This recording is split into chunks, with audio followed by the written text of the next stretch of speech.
paint spray foam. Yeah, exactly.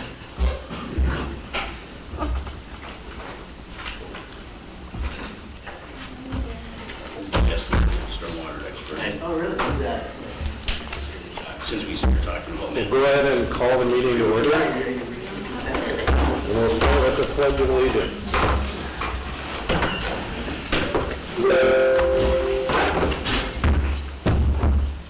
Pledge allegiance to the flag of the United States of America and to the republic for which it stands, one nation, under God, indivisible, with liberty and justice for all.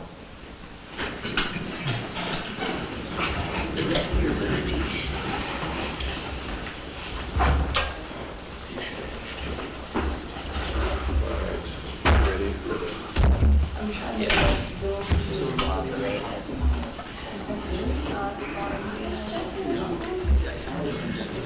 What is this?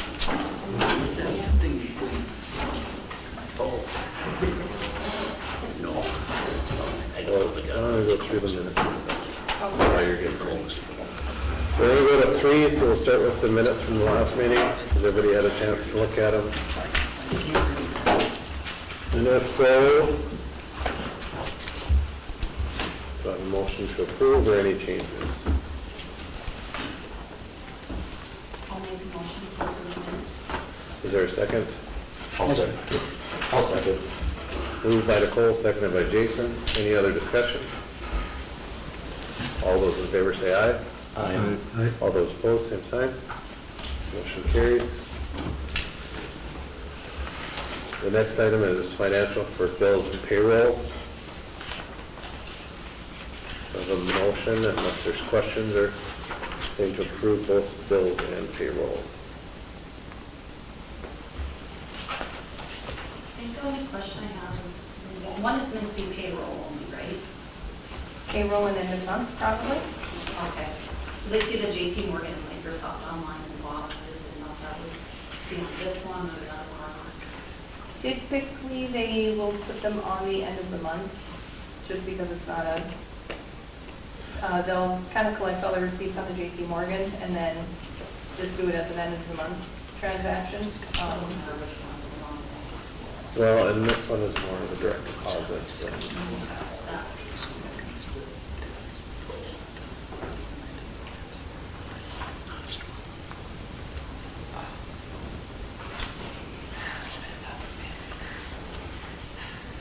Is that the only question you had on it? Yeah, that's the only one.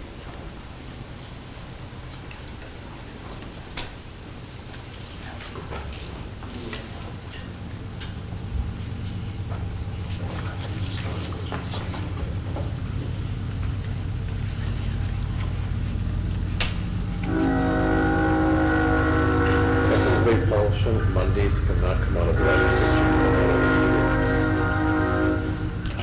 There's a meter. The AMI fund, yeah, Yeah. sorry, please amend that. So Monday electric should be under AMI, not electrical. Right, yep.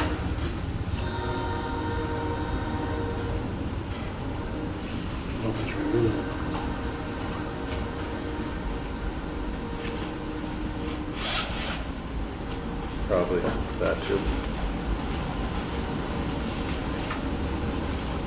So the Missouri River AMI should come out of the AMI. Yes. I'll double check that because that's a monthly bill, so I'll look at that one. So then maybe it isn't, maybe the AMI fund was set aside just to, Install load control devices. yep, Okay, so then the one from Missouri River is a fee that you guys pay per month per unit that's in the Yukon. to control them. Right. Yeah. So that would come out of electrical. Okay. Do you have any other questions? Otherwise, we have a motion to approve the payroll and bills.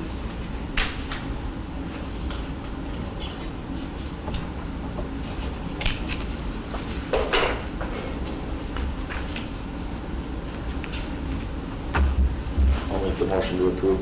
Is there a second? I'll second it. Moved by Jason, second by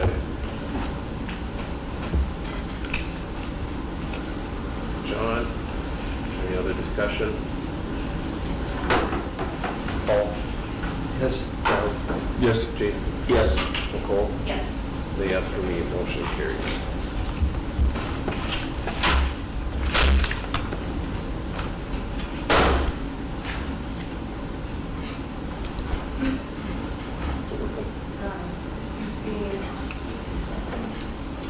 Usually I'll let you.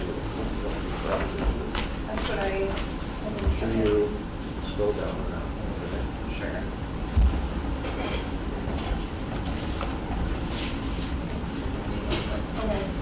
Scroll down. Over 100.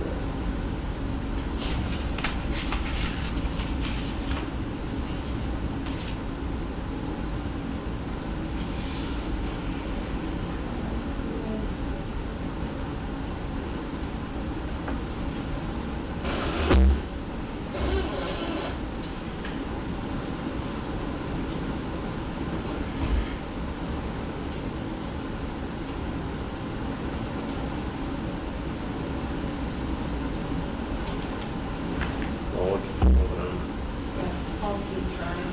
We'll start with Nicole tonight for commissioners' reports. Okay, I'll do airport first. Missioners Garage, Wolfhampton, myself, went out to the airport for a tour earlier in the week and looked at their new the landing and excellent work out there. I did not know there were that many hangars out there, so we went for a drive around, looked in the hangars, looked inside the airplanes. It was pretty educational for myself, considering I got to ask what was this, what was that, what was this, what was that. So learned a lot about that, but they're doing really, really good work out there. And we asked a lot of questions about the usage of the airport, just from a curiosity aspect, and they use quite a bit for, I was surprised at the amount of UND students they were using it for, but also others and others that own some of the hangars and rent in those spaces. So I thought it was a pretty good and educational thing. They even have a simulator out there, which was really cool.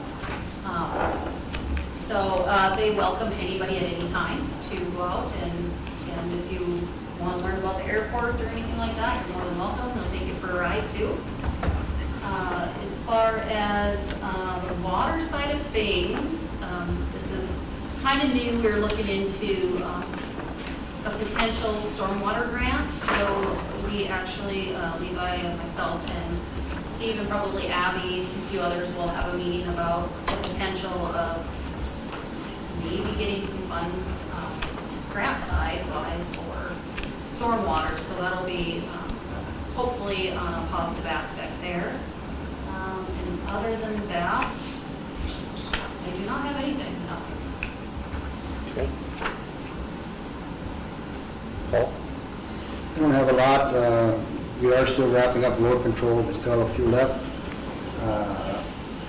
And then the MRES school, what we approved last week, they did get a final number of 41, 39 students and 2 teachers, so they are going to participate in that.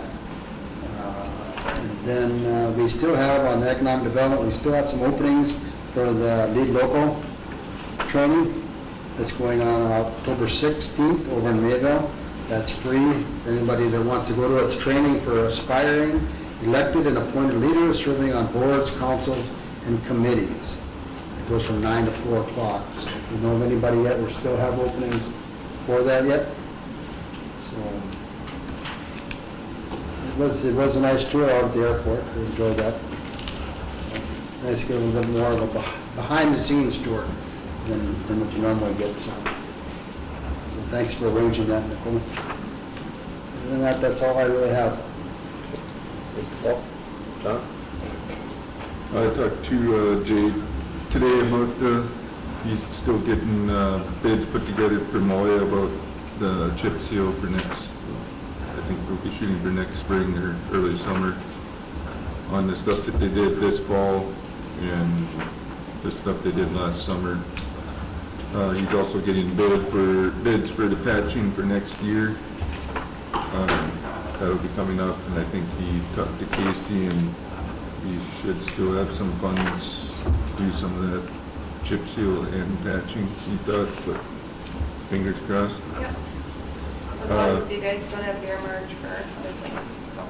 Yeah. So yeah, hopefully get that number here before too long, and we can start deciding what we want to do for next summer.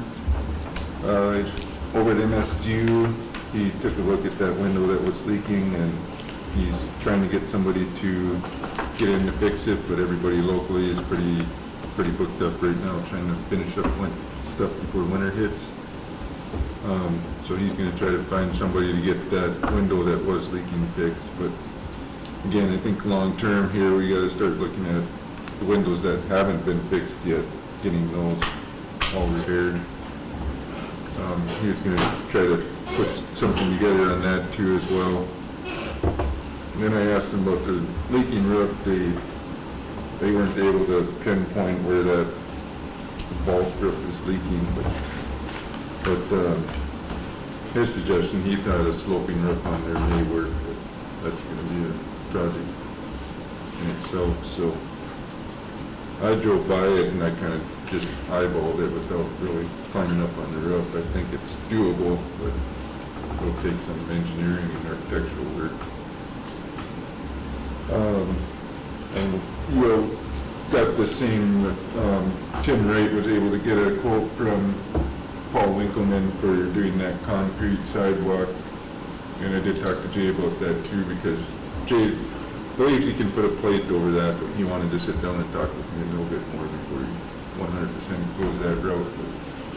And from what it sounds like, Tim said he'd be doing this work next spring instead of this fall. But we do have a quote for it. I don't know if we want to put that number out there yet, and came to 6,500, so that would be, I think it was about 10 feet on either side of it, because they're going to have to slope the sidewalk down to get that sidewalk back level, and then Tim would be able to slope it from that sidewalk up to his doorway and get a proper slope on it where he could start using it again. So that's kind of where that's at. Once we kind of get that all finalized with Jay, we'll put together something, want to make a motion on paying for that portion of it. I believe that's all I have for today. Okay, thank you. Cool. You ready, Casey? Almost. Yeah. Hold on, you guys. No worries. If you can hear me, see my screen, that is all that kind of matters. Yep, can you hear me? I don't think so. Yes, I'll unmute me. There we go. Can you hear me?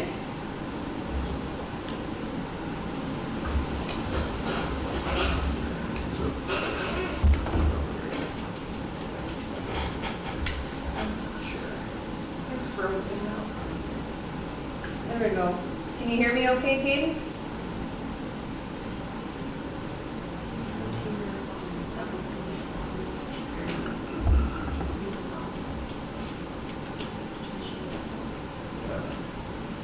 All right, can you hear me now? I can hear you there. Yeah, I can. Oh, good, okay, thank goodness. Yeah, hopefully it doesn't echo too bad. We'll see. There we go. All right, well, the commission is ready for you whenever you are, Cadence. Awesome, great to hear. Well, I appreciate everybody here tonight. Let me hop on. Casey, thanks for putting this together for us. So just kind of wanted to take like a good 10 or about 5 to 10 minutes just to go over the XMyGov and what the different parts of the city it's going to use it for. And then we'll kind of run through, if you guys have your phones available, we'll run through what the citizen will see. And right at the end, we'll just kind of go over the notification side of the program. So starting off, let me know when my screen comes through and we'll just make this short and sweet for everybody.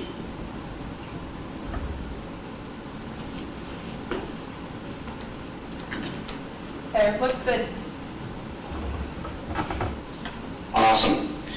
So, to just kind of give you guys a overview of TextMyGov and what we are. So we're a two-way notification system. It's all through direct messaging.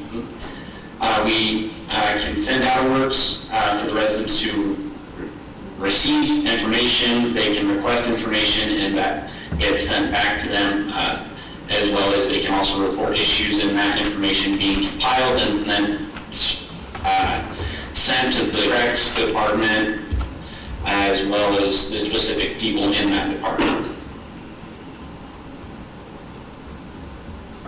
So the main differences that we have here is we aren't an app, so there's no need for citizens to download or log in or anything like that. We have a dedicated account manager for you guys, and we do unlimited training, so if there's more staff that wants to be involved, we can help train them, or new departments, or provide a refresher for anybody that needs it.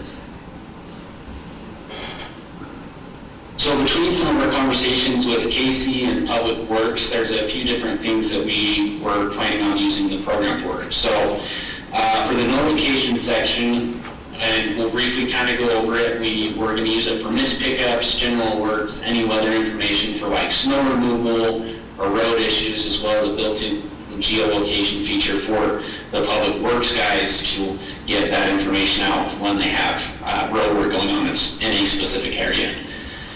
We also got the automated responses for citizens to text in to find like bill pay or projects to help cut down on call volume into the office, as well as for the reporting feature, we were going to use it for like flooded or snow-blocked roads, as well as like potholes or even outages for electrical as well. Some of the bigger things that we have there to help you guys with adding 2 minutes our day is phone number. That way we can get with 40 and 60% of you guys' households to start with instant engagement for you guys. And we will have the project manager or a dedicated account manager also there to help build out the system on the back, and then just keep helping you guys for any marketing material and help with the engagement. So here's a couple flyers to give you a view of what our marketing material looks like. So we work with Dunn County as well as Harrisburg, and we actually just signed on Killdeer earlier this year as well.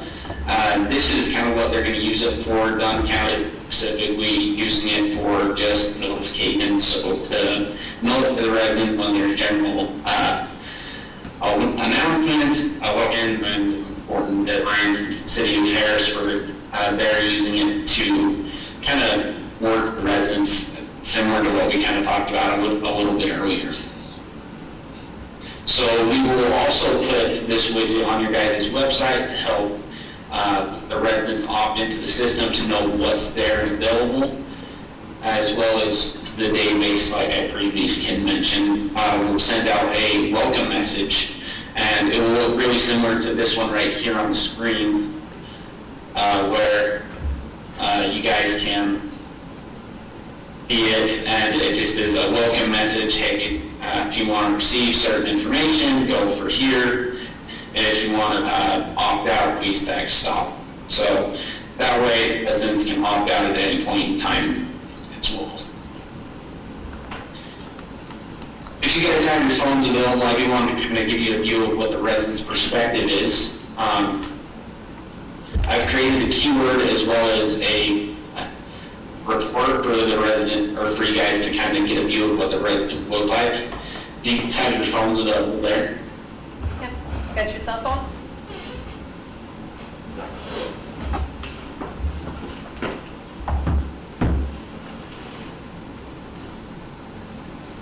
All right, they all got them up, Cadence. I will zoom in right here for you guys.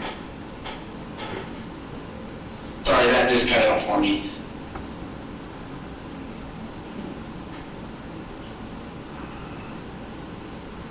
Daisy, could you repeat that? that just cut out for me. That just cut out for you? Oh, I'm sorry. I said they got their cell phones out. Sorry.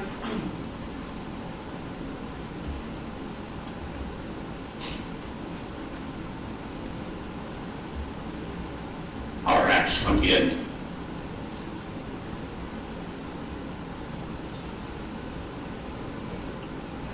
Okay, so if you guys will text and pop hold of this 455 number, and that will give you the recording feature. And then if you want to look at the automatic response side of the system, where this is all built out, I actually don't touch this at all. You can also text an utility bill.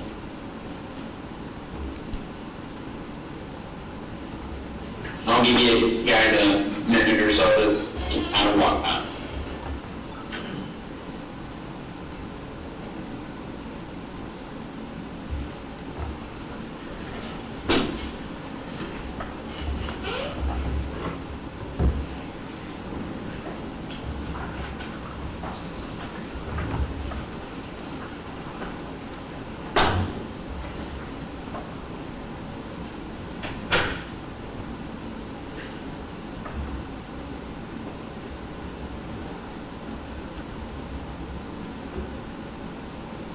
So once you guys are laying out that information, I'll just give you a brief overview of what it looks like here on the back end. So in our wall, this is what will come up for you guys in the back end when you guys are looking at text.my.gov from that perspective.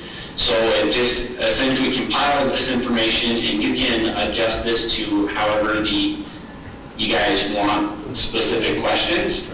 And then here at the bottom, you guys have a spot to attach a photo, as well as down here, this information all gets sent to a specific set of people that you guys want involved. I know we kind of talked a little bit with the public works guys, and they split up different options for them. So when it comes to wanting to get specific information, some would get outages, some would get reports for potholes, so you guys could break that information up accordingly.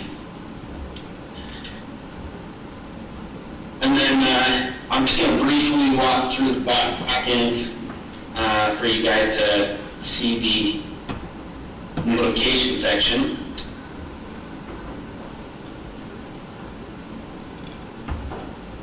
So here what we have is you guys can log in just like a normal Facebook page or anything like that here in the back end, and you can log in from your phone, website, or computer. You guys can do that. And then right here we have a group name and then a keyword associated with it for the residents to opt into the specific words that they want to be opted into. So you guys can have as many groups as you guys want, as well as few groups as want. It's up to you guys. We have a few places that have 1 or 2 groups, others have 17, 18. So we would just kind of work you guys on that. And then to send out a alert, all you guys have to do is select the alert, type out the information, and then right here you guys would have a send message button. And then we've also built in a scheduling feature so you can schedule out alerts whenever you guys want to notify the residents ahead of time and you aren't in the office to do so, as well as a map selection feature. So each of these red dots are an address attached to a phone number. And this information you can just highlight, and then you can notify that specific set of residents by saving the location and then tying in the group name. So if it was road work for that specific set, and then tying a date to it, so then they don't get double message later in the week. It'll just come over, and then you can select your alert that you want, and then notify them accordingly. I know I moved through this fairly quick. Is there any questions that you guys have for me? How much is this gonna cost? Did you hear that, Cadence? Yep, I'm just pulling up the agreement right now. We have you guys at 3,000 annual, and with the enhanced media with another 500. And we have a fee of 1,500, so your first year total is 5,000, and then 3,500 year after that. And we've got you guys on a 3-year term.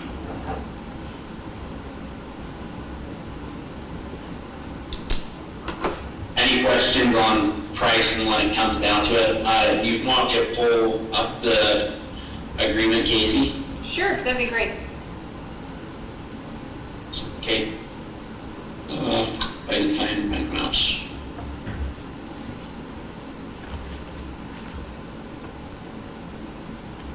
And this is what it would look like for you guys as well. It should.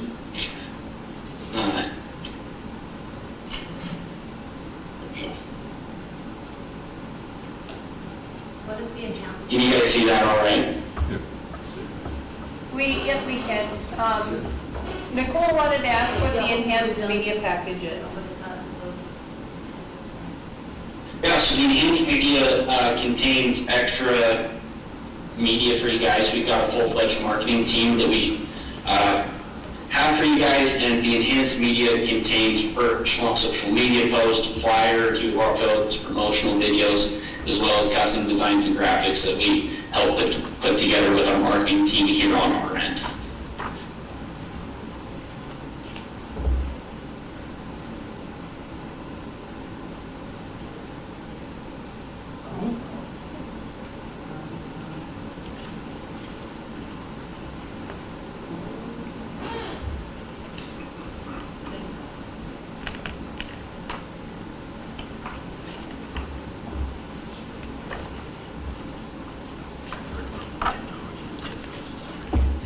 Sorry, guys.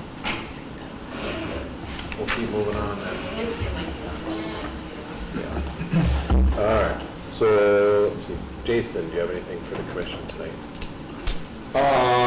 The only thing I have is I did hold off doing any headstone work on the cemetery since we don't have any money in our budget for it for this year.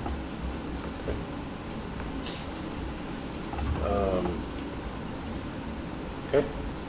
The other thing I have tonight for you guys is, trees are starting to come in, so hopefully. Hey, Casey, can you hear me over there? Yep, I can hear you. Sorry about that. No worries. Can they still see my screen? They can, yep.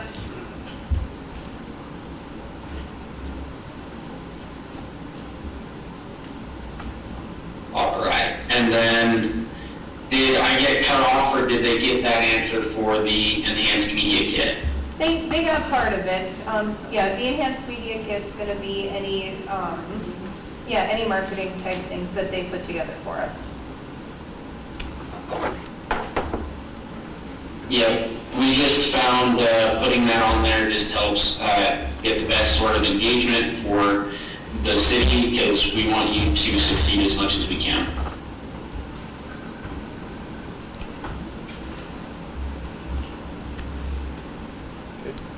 Any other questions for him? That was a great question. What else do you guys have for me?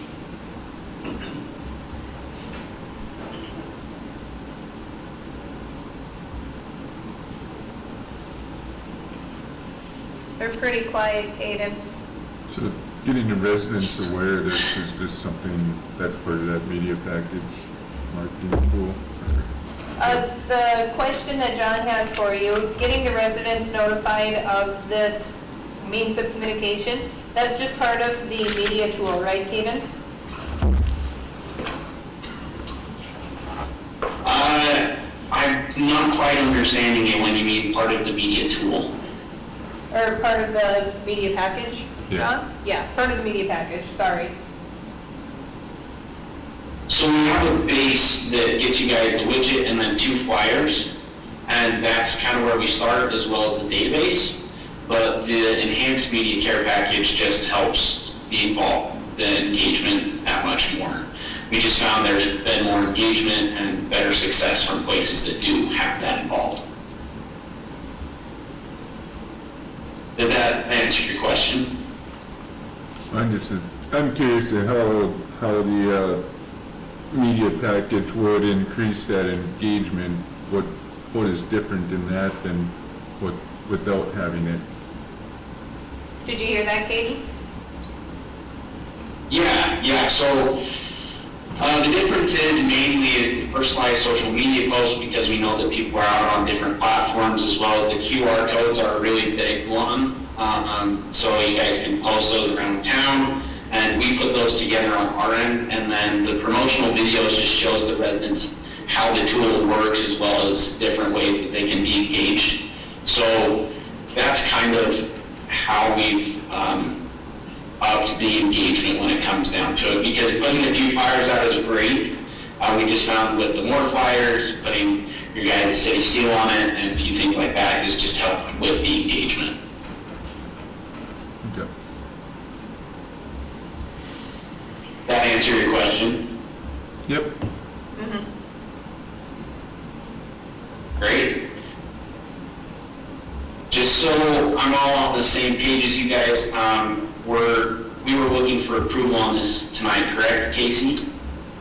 Yeah, mull over it and kind of decide. I know communication has been one of the things that has been preached, especially after the street project that just happened a month ago. You know, we had heard quite a few rumblings about residents not being very appreciative of the lack of communication, even though we put it out on our Facebook page about that street project. And we thought this would be a really good route to utilize for different projects and to get the word out about things that might be, you know, problematic for residents' travel, for residents in general, just to give heads up on things. So with Cadence put together a pretty good presentation. I thought it was, you know, kind of nice to show you guys. I thought maybe you'd find some value in it, I guess. So.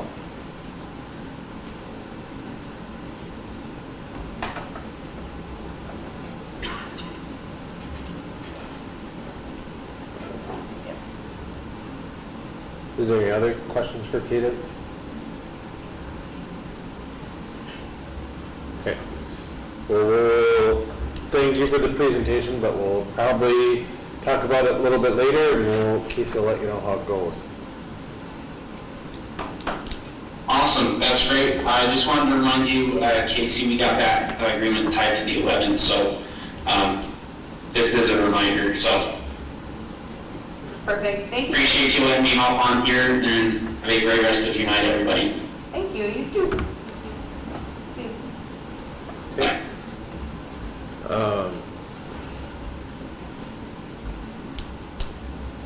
The only thing that I had for the commission tonight is that some of the trees came in today, so we'll start looking here in the next couple weeks to start getting those put out. And we had 44, I believe that it was, that residents have asked for, so I think that's the number, was 44. That sounds right. All right. JR, do you have anything for tonight? Nothing. I mean, it's not on the agenda. Okay, Casey? I have two things. First thing that I wanted to talk to you guys about was the load control. Paul had mentioned it a little bit ago. We have, last I talked to Abby, we have about 39 homes or businesses that need to have load control boxes installed. It is past the deadline. They were to be in by October 1st, per your guys' rate sheet. If they weren't installed by October 1st, we are to assess a $50 late fee per your guys' rate sheet. We had quite a few reach out to us the very last week that appointments were available, and the schedule was full for majority of those 2 days. Friday was completely full, Thursday, maybe 1 or 2 open slots. We would like to know your thoughts on possibly opening up one more week, maybe two days for sure, maybe a third day, in order to finish up the rest of these load controls or give the opportunity to get them done. Tanner is willing to come out on a Thursday and Friday again. But yeah, we, after that, we would like to start charging for the fee that's placed on the schedule though. So we've sent out letters. Abby has taken the time to research phone numbers and give phone calls, leave messages. We feel we've put in quite a bit of effort to get this done, so. My thought is if they have not called in by now to get it scheduled, they should be assessed. Anybody that's taking the time to call in and at least get on the list, that they shouldn't be assessed. So the 39 that are left, is that part of the list that still need to get done? Or is that 39 that they haven't, like, responded at all? Or- Some of that 39 responded like the very last day. Yeah, or close So it'll be to. less than that after. Right, yeah. So how many haven't responded at all? I'd have to ask Abby. Looks like It's like 39. Unless these names are also up 38. here. they're up there. So They're up there too. looks like 38. Looks like there was only one that called in on 10/1, and the Stars have contacted to schedule after the. So there's 1, 2, 3, 4, 5, 6, 7, 8. 8 that have scheduled, 9 that have scheduled. So 30 that basically have not contacted back.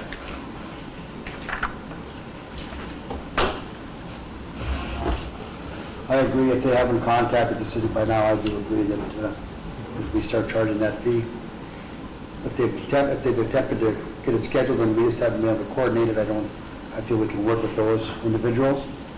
If they've made no attempt, they've gotten letters, they've gotten phone calls. There's one letter that was sent back and they addressed it or did something and found the homeowner and that one didn't come back, so. I think that we've done what we can do. I don't know what else we can do. You know? So maybe the fee will get them to call in. I was talking a little bit with Abby, and I thought one alternative we may give is if we put it out there that because our next billing goes out on the 20th. Right, yep. So we could give those last few a week or so here, give them one last opportunity to send it in, and if they don't have it scheduled by then they're going to get the fee. I don't know how we could be any more generous than we have on this thing. So, I kudos to all those that did get it done, and of course to Abby for all the work she's done. She's put a lot of work in calling and contacting these people. So, I got a feeling that if she hasn't been able to contact these, they just don't want to be contacted. So. There's only one on here that I think maybe, because it looks like it's an old name, so maybe the house got changed that I'm aware of, but. She did, she said there was one house that might have exchanged hands, so they maybe kind of got caught in the mix. So, but if that be the case, we can always work with that, obviously. Great. And actually, there might be less than 39, because there's 1, 2, 3, 4, 5 that are off the list, that she has crossed out, so. She told me that there was 35 left, Susan. Yeah, This 35, afternoon, so. so 35 based on this list with 9 that are, so less than 30. Mhm. Like I said, my suggestion would be that we assess, we don't even give them a grace period, it goes on the next bill. And if they call in after the next bill by the 1st, then they'll get it off for the next. But we did say the 1st. According to your rate sheet, it says 1st of October 2024, they need to be in. So people need to realize you can't just install that in the snap of a finger either. Get it set up. So they'd get billed, my suggestion, they did billed this month, or basically, but then after that, if they call in, say that for the 1st of November, they could get billed the next month. So it's gonna be $50 every single month until they do it?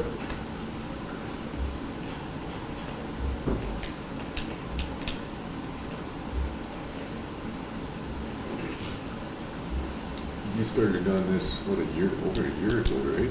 Well, we had some problems. 1910. 1910. 1910 we started on this. Yeah. It's been a long time. Yeah. People have had more than enough time. It's been It's been a long time.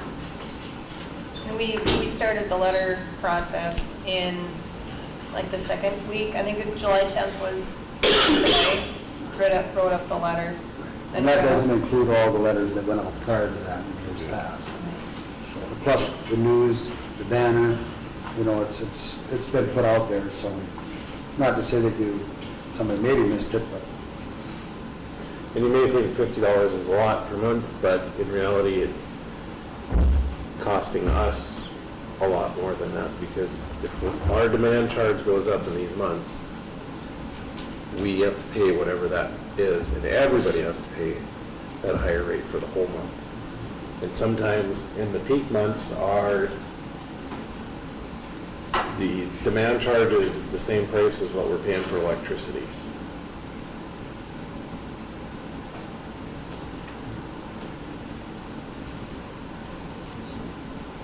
I think the $50 generous. I would probably even go more because it needs to be done.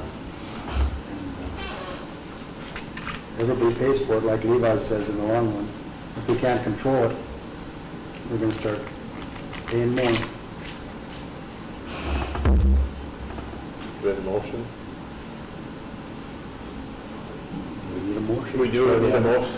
It's in there, but, or do you want it in stone, or do you want to, is that the direction you want? I think Casey just needs, either you guys make a motion, or we have a gentleman's agreement that that's the direction we're going. John, your thoughts? Well, you said we already have something for October 1st, right? Are we talking more people who've contacted that little situation?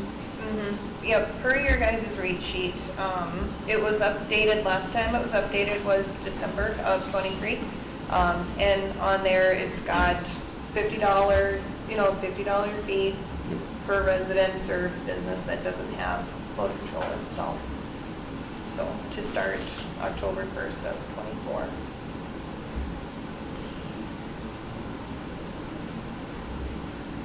And we know for sure these people on the list have property here.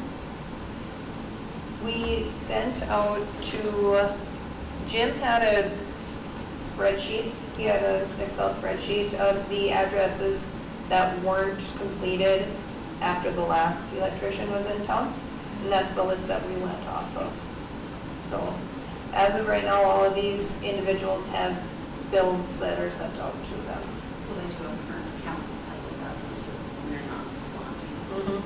And even if people have a gas water heater, we just need to know that. Right.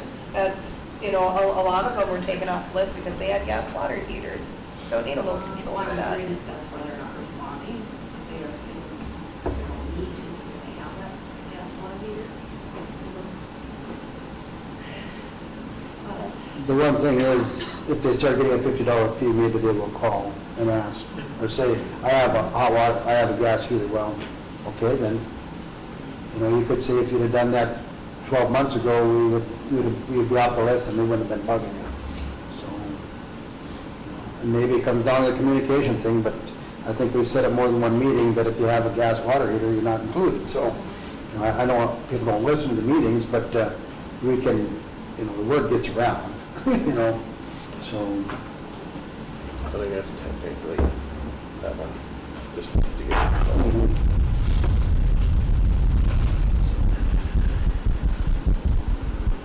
I guess I'd be on board with people who have contacted City Hall, but first, that they would be with anybody after that. Jason? Yeah, we've set it up, so. Okay, and that's what we'll do. Thank you, guys. The other item that I wanted to touch base with you on, we discussed this at the very end of the last meeting. It's regarding a leave of absence for John Hams. He sent in a formal request later during the meeting on September 16th. His letter says, "Dear City Commission, I am writing to formally request a 90-day or the remainder of my leave of absence for medical issues, starting and ending dates to be determined. I may be late asking for leave of absence because I received conflicting dates. I previously submitted a doctor's note and hope this note will be sufficient. I am happy to help or advise my coworkers on any current or upcoming assignments to ensure a smooth transition in my absence. If you need any additional information or advice while I am away, I can be reached anytime up to date with my current phone number. At the end of my leave of absence, I plan to retire when my date of leave of absence ends. Please inform me of these dates. Consider this a 2-week notice for the end of my employment. Thank you for allowing me to work as long as I have. Sincerely, John Hams." I reviewed the documents that we had sent him when this first started, and his leave of absence was, per your guys' initial motion, his first FMLA leave, sick leave, vacation leave, and then part of his leave of absence was concluded on the 13th of September, if I remember correctly. I did the math for the remainder of the absence, if you guys want to allow it, and that would take him into January 2nd. So that's what he's requesting. So if you guys want to approve it, all I need is a motion to approve, which we had talked a little bit about the last time. I think we pretty much approved the last time, didn't we? Just didn't have a date. We didn't have a date and we didn't officially do it. And there is no pay with the leave of absence, it's just insurance and so forth is covered for. So first he has FMLA. That's already gone. He's used all that. Okay. Yeah, the initial motion that was made was to allow so many days. It was like 138 days or something to that effect. Well, that went through his vacation time, sick leave, 12 weeks of FMLA, and then because of the extent of the motion, we added it into the leave of absence. We used about 12 or 13 days worth of that. You said the ending date was January 11th? January 2nd. I'll make the motion to approve his leave of absence. Is there a second? I'll second. Moved by Paul, seconded by Nicole. Is there any other discussion? John? Yes. Paul? Yes. Jason? Yes. Nicole? Yes. Any yes for me? Motion carried. Okay, That's all I have. that's all you have. Thank you. Anything from the sheriff's office tonight? Steve, you have a couple things for us. All right, we got 2 things on the agenda tonight. One of them is the water sewer pipeline project that we put in. There's a contract adjustment for the contractor, which lowers the contractor's total amount by $12,744. And that was due to, we put in some more, he trenched more pipe than we originally planned, and then he did less open cut pipe, and then there's 2 valves that didn't get put in, so that was just kind of balancing his amount, but ended up lowering it by $12,000. So we just need this decrease signed, and that'll get submitted with the rest of the paperwork to close out his part of the project. Just need a motion to approve. I'll make a motion to approve the decrease. Is there a second? I'll second. Moved by Nicole, seconded by Jason. Is there any other discussion? There's no way it changed the quality of the work. The guy you talked about, a couple valves, was there a reason? They weren't needed, or? They were needed, yeah. And there was a couple bends that didn't get put in, but with the poly pipe, he was able just to curve the pipe instead of actually putting a bend in. So it was, saved some money by not putting the bend in. It's pretty good balance. And Neil said he would sign it, so he hasn't signed it yet, but he told me on Friday he would sign it. Yeah, So then, oh, you got it both, sorry. we have leverage on them too. So. Paul? Yes. John? Yes. Jason? Yes. Yes. Nicole? And yes for me. Motion carried. All right, and the the second part, we got Jesse back for the stormwater master plan presentation update. He's going to talk about where we're at and kind of button up the report.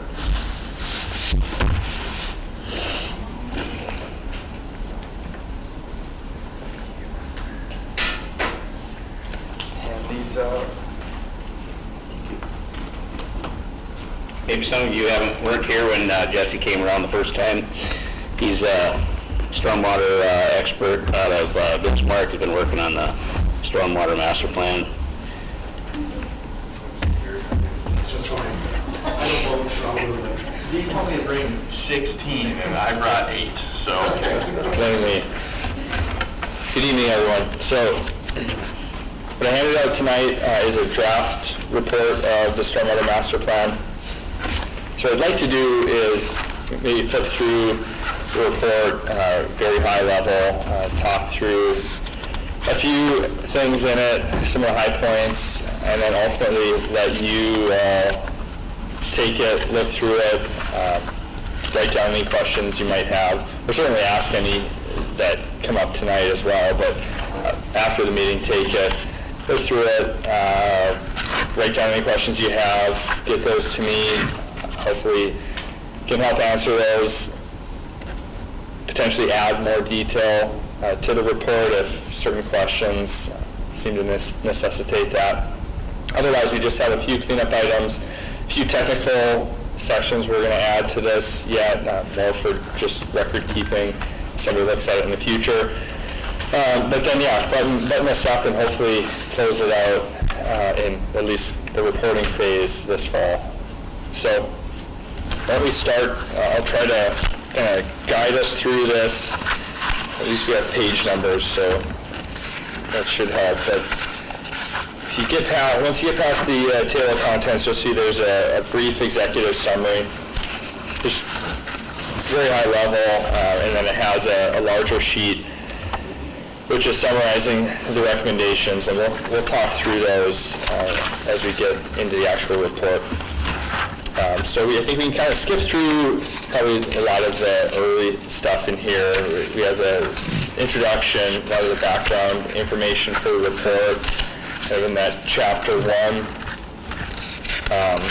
Get into chapter 2, we talk more about existing conditions. A lot of this may be boring to talk about tonight, but I will point out we have, let's see where I can find it, one of the figures in here.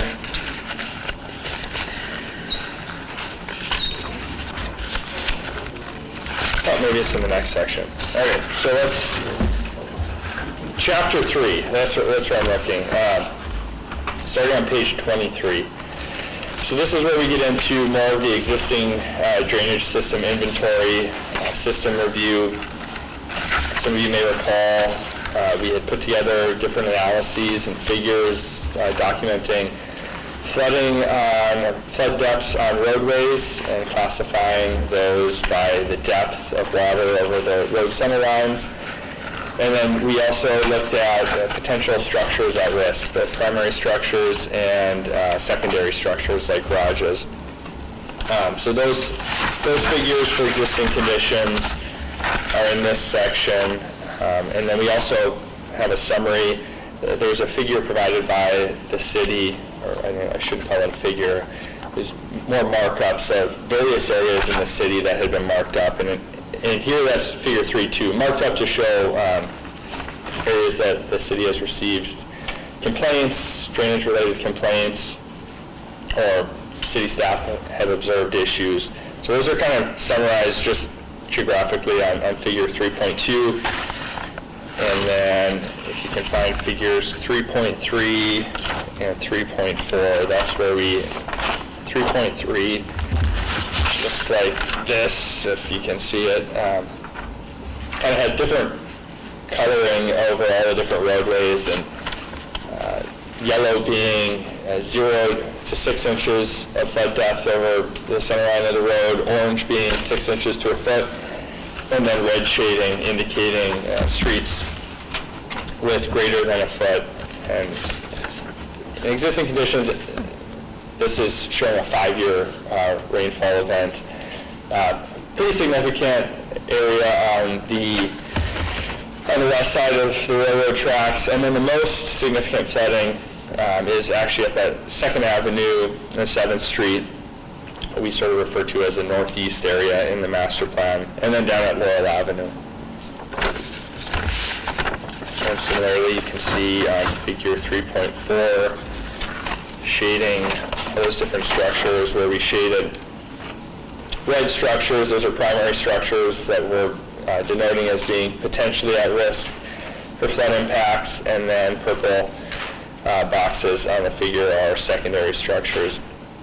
And we did point out that we're showing the mobile homes as being at risk, likely those are elevated above the ground, but some limitations in this analysis. That's why we're calling those potentially at risk, because we're using just LiDAR topographic data to determine what the finished floor elevations of those homes would be.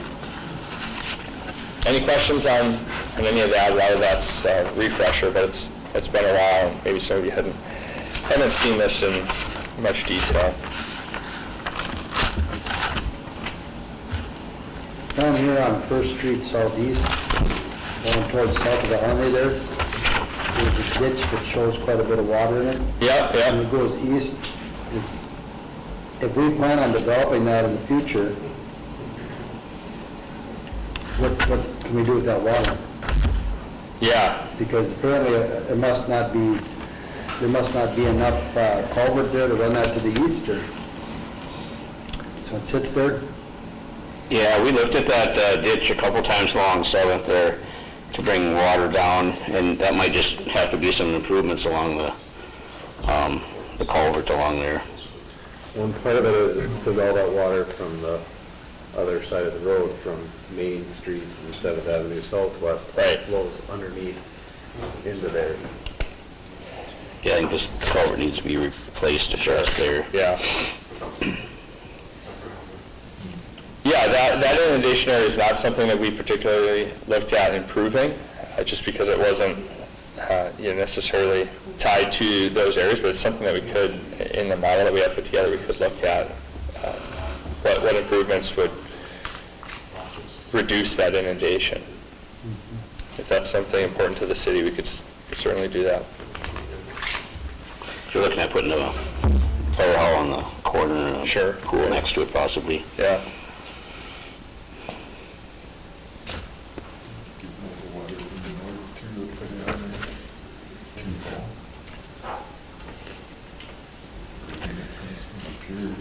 Going right through that. I'm trying to remember. See, I think isn't there a high point? This was here, south, and then I think it goes Yeah. and so maybe this also. Yeah, something we should look at. But don't take as much.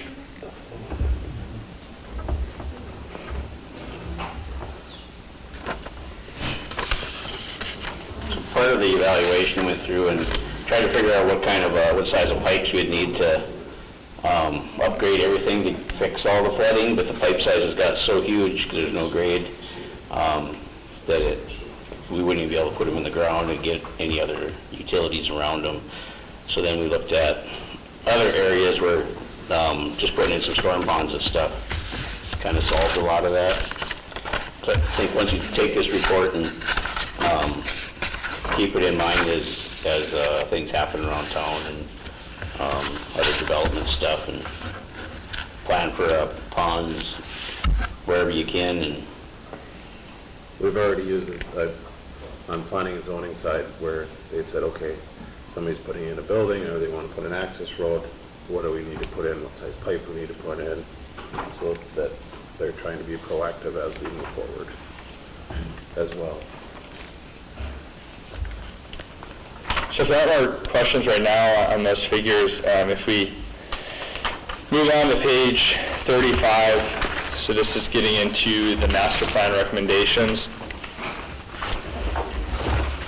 Maybe along those lines, Levi. So recommendation number 1 is stormwater standards adoption. So recommending that the city develop and adopt at least simple stormwater standards to guide some development, to guide development and provide some guidance to developers or any property that's being redeveloped or newly developed.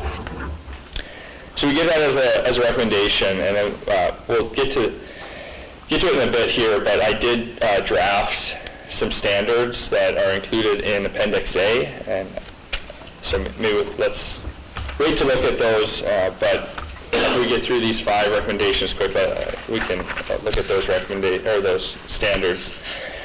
So recommendation 2 is the regional detention improvements, what Steve mentioned. So we are calling it regional detention, and some of you may recall this, but really they aren't regional detention ponds. Usually detention ponds are where you take stormwater runoff directly into a pond and then slowly release it. These are really surge ponds. So because the storm sewer system is overtaxed in large rain events, or even fairly small rain events in some cases, what we're doing really is tying these ponds into the storm sewer system, so when it gets overtaxed, it can outlet water into the pond, fill that pond up, taking some of that burden off of the pipes, and then hold it until the storm sewer system drains down, has capacity, then it'll take that water back out of the ponds north to the river. So really we're kind of flip-flopping, where today that water builds up on the roadways, has nowhere to go. Now instead we would create a little more capacity in the pipes by giving the pipes an outlet into a pond, get the water off the street, and then get it to the river. And again, as Steve mentioned, our first approach was, what pipes do we need to upsize to get the water to the Goose River faster and to reduce the burden on the streets? And really there were several challenges. The terrain being number one, you need such large pipes to move much water because it's so flat. And then with those larger pipes, we ran out of depth of cover over the top. If we went shorter and wider, we ran into utility conflicts. And then things like the railroad crossing and other things just really made that option infeasible. So this surcharge or regional pond approach seemed to make sense. We're proposing in that recommendation 3, one on the south side of town, sort of by the softball complex, be just northeast of the softball diamonds. On North Pond, our primary location is on the courthouse property.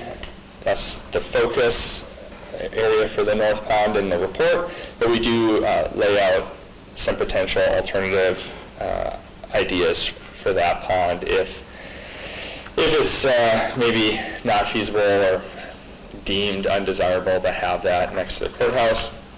And then an East Pond over by the school property and event center.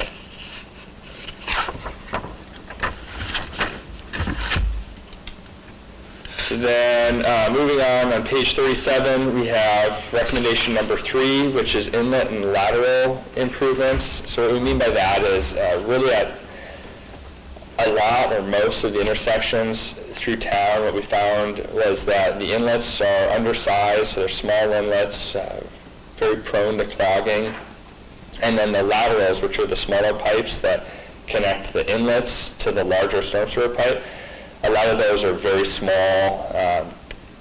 Some of the connections are a little wonky, and just a lot of that is aging and likely losing efficiency. So really what this recommendation is that as road improvement projects go on throughout the city, or maybe there's a need to do other work at an intersection, replacing those inlets and some of those smaller lateral stormwater pipes with larger inlets, less prone to clogging, and slightly larger pipes would help reduce the burden at the intersections and get the water into the storm sewer system. Because one thing we found was that in some cases, if you could just get more water into the system, there actually would be a bit more capacity. Recommendation number 4 on page 38 is just, we have some localized storm sewer improvements to those larger main lines or trunk lines of the stormwater system. Those are better shown on figure 4.1 than described, but really it's just some of those local storm sewer improvements. And then finally, recommendation number 5 deals specifically with Laurel Avenue. And in that case, we did look at several different options. We looked at the potential to tie in a gravity storm sewer. Really just doesn't work with the grades, not feasible to get a storm sewer pipe in that area to drain out. We looked at increasing the force main, the lift station and force main to pump more water out. Again, it just became infeasible very quickly, very expensive very quickly. And so what we ended up landing on was installing a curb cut near the inlets between, I think it's 613 and 615 Royal Avenue. Yep. So installing a curb cut and then sort of like a grass swale, a small shallow ditch landscaped in between those yards to connect essentially immediately south down to the northern ditch on 7th Avenue. So it really just allows for a second outlet for Laurel Avenue, and we found that in the model that showed a relatively significant improvement in some of those rain events to Laurel Avenue.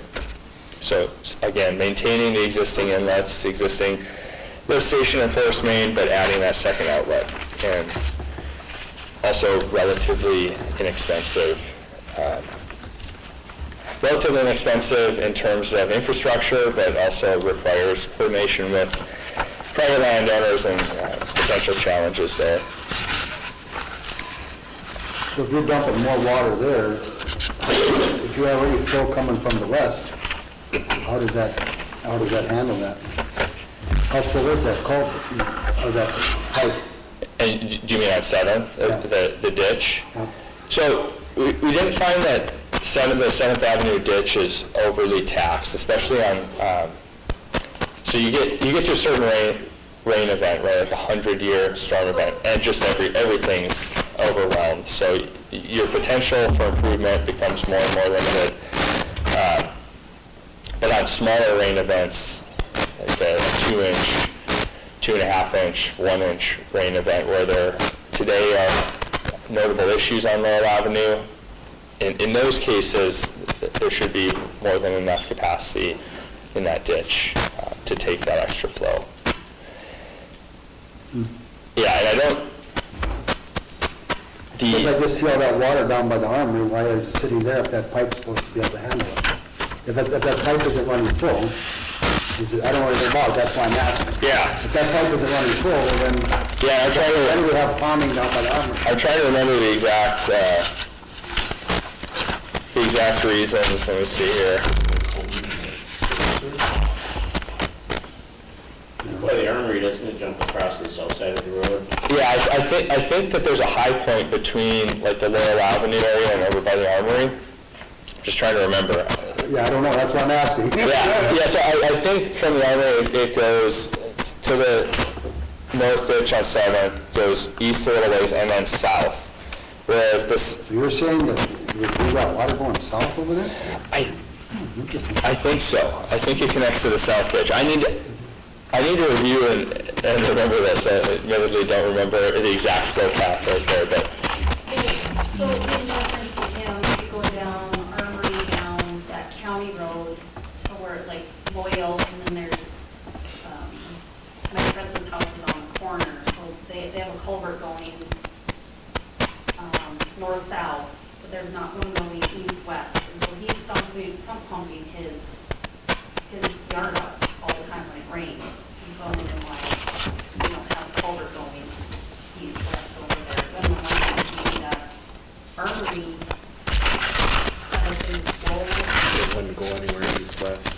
Because if you look, just previously that ditch wasn't filled in, but that landowner filled in pretty much all of that ditch on the east side of the road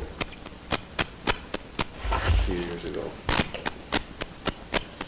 So all the way from where Post Road is at, where Cotton lives, that all got filled in. Through there. Oh, I'll get you a better answer, I just need to remember. One thing I remember, I think this goes here, and there's a pipe south, and then it goes in this southern ditch. So you can see there's a lot more water in the south ditch. But how big is that pipe? This one, or this one going south? Right. I don't remember. We have it. You got a major, you got a big ditch there, you would think that a lot of this water, if you're just going from here to there. For sure. I was thinking at first that it was going, before I saw Right. this, that it was going completely through there, but it's not. So But you're having all of this, plus all of this, Yeah. plus all of this, all going. Oh, yeah. Yeah. And it primarily was on the south side, where this connection on Loyal tie into the north. So that water that comes through here comes down here and it goes back. Yeah. Slightly inefficient. Gives you a little storage in that ditch.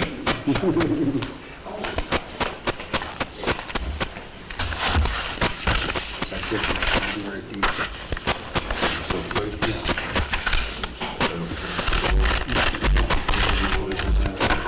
You go back to some of the water. Here, you got all the water here. They'll give me back up there. Can't be handling a lot of it. Depending on how big this is, either,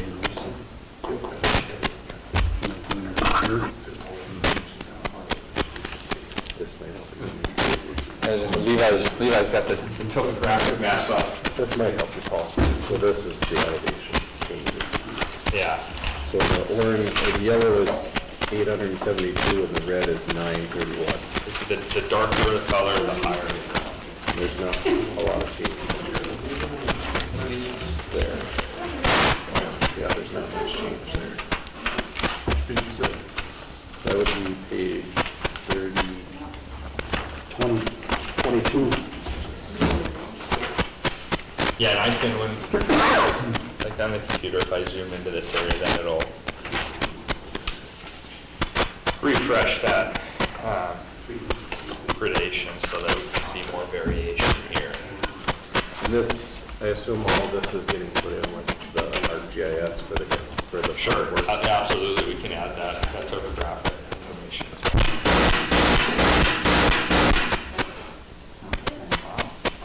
I mean, like that. Just shut it off. There's a switch on that. I don't speak Morse code. Is that the one thing you don't do?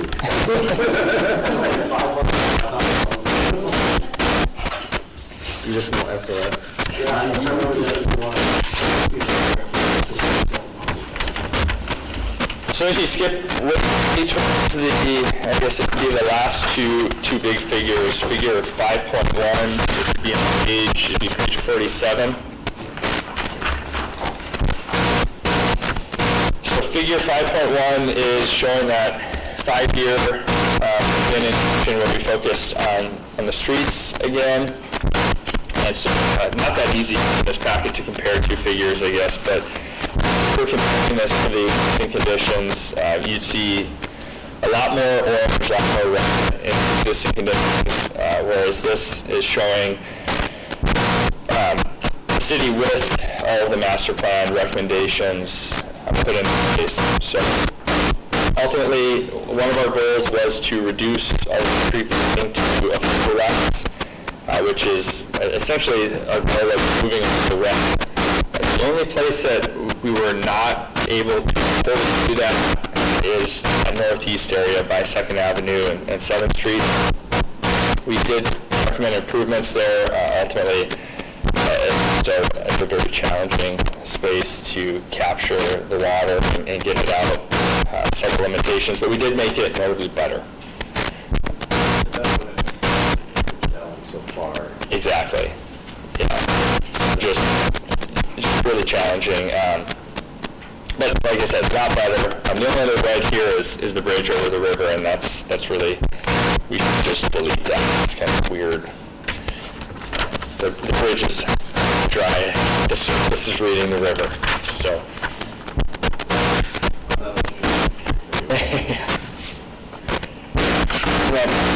year, figure 5.2, it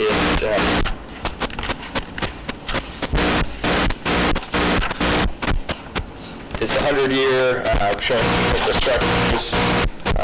Again, hard to graphically note the differences, but in a way it's more clear in the table, but we also in the legend here see the number of structures that are potentially at risk, and again, notable improvement. I would say the recommendations ultimately, the big thing is reduction that they provide to flood impacts and common events. 1-inch rainfall event to maybe 3 or so inches.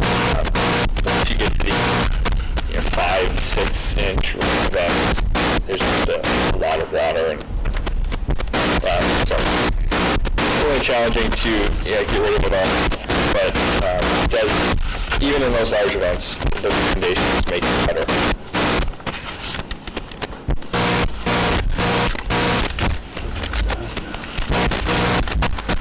Hopefully your reports aren't falling apart like mine. I'm losing it. Not yet. It might be after a few days.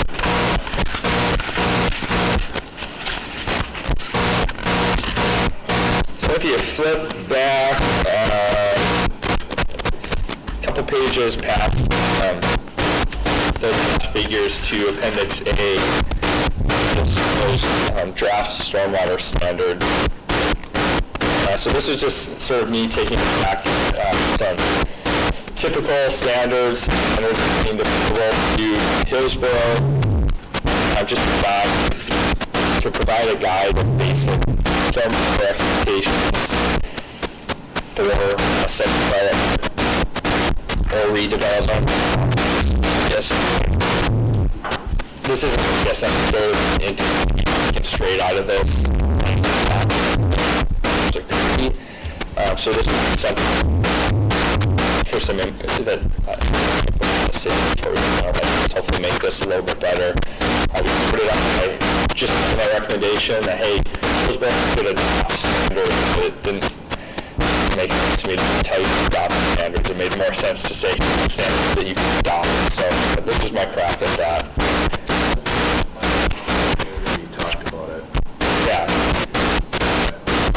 And leave out you mentioned like height or maybe program reports. I don't have anything for that in here, so if that's maybe on the then if that's something they'd like, I can really add some standards for those type of things. Well, that was just because they have, they're putting an approach that Steve, what size? If causing. Sure. Yeah, makes sense. I will talk to you about that. Yeah.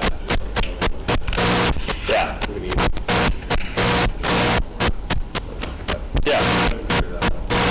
Absolutely. Sense. And with the standards, I did include a rating and certification section, so that's something for the city, and maybe planning and zoning to decide if you want. Pretty typical to require.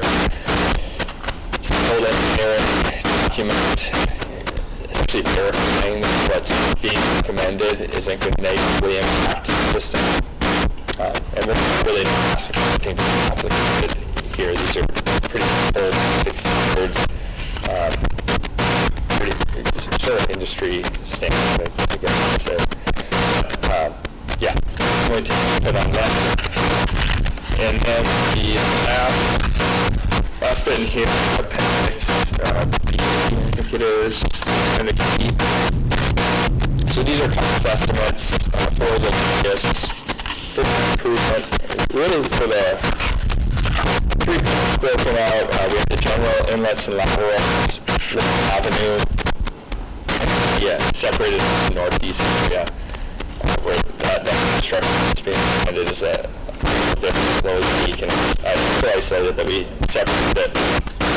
Before the report is finalized, this is something I do need to go through again.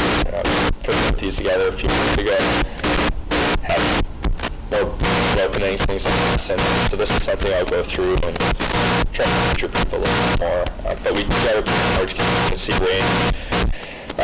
We gave it a negative 10% to positive 35% contingency range. So.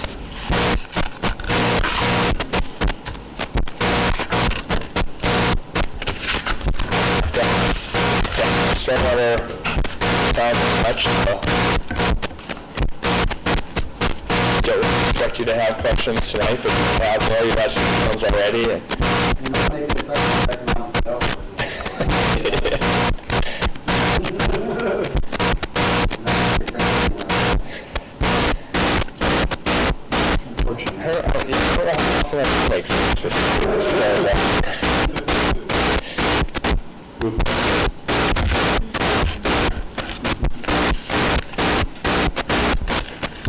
Anybody has comments that about additional things you'd like to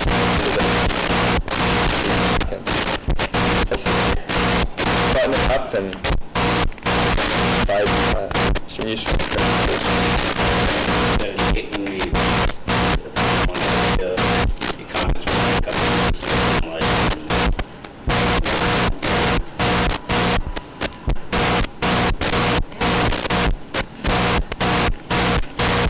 I will follow up with you this week and give clarity on that condition.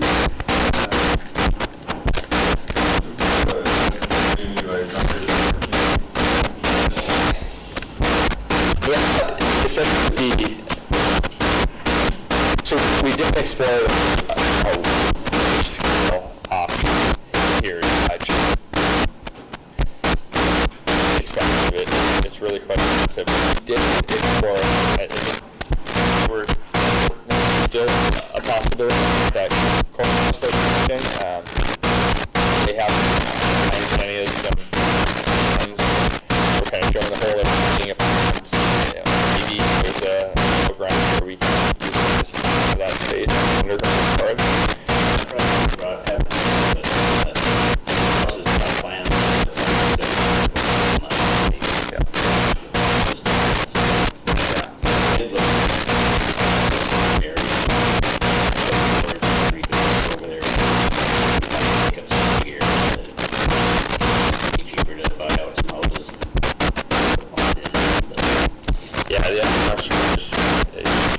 Really fast. It's taking a large volume. So many chambers and so large.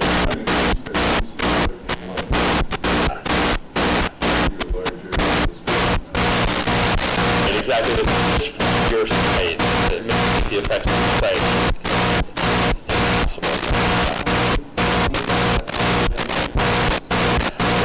That was 5 feet.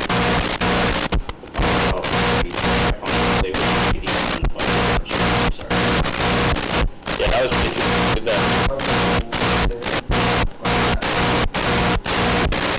Yeah, the junction runs right through that space. Basically, what we're going to do, cut it both ends, right out this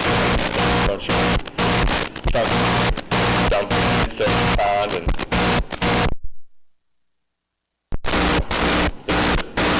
it's a perfect scenario for a surge pond other than they have other factors.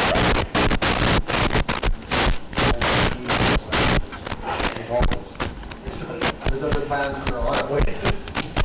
Yeah, people don't seem to plan on stormwater. That's it's the dream.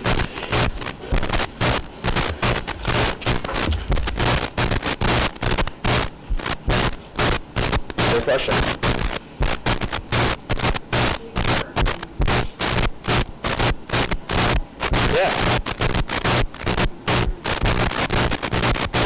Yeah, we'll reach out if you have any questions, comments. Appreciate it. Thank you.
guys come in on call, check water, what time? I prefer in the morning. As early as possible. Plant's not always running in the morning. It's kind of goes through on that. I tell them, the earlier the better, in case there's any issues. Take care of them. But it's not always that, it's not the case. It could be early, late afternoon before plants all the time.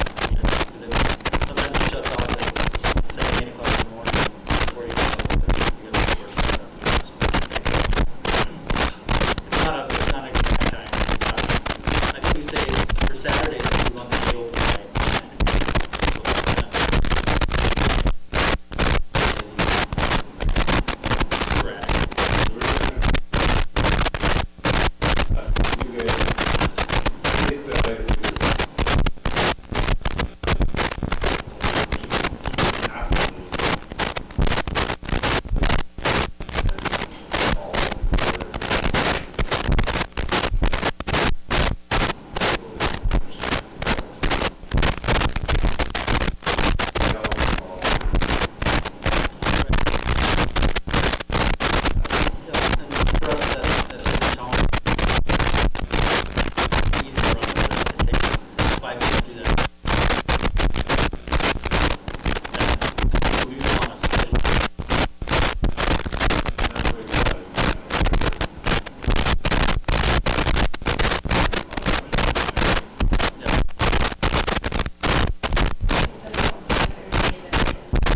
we don't have estimated revenue on property taxes this year. Okay, so you are going to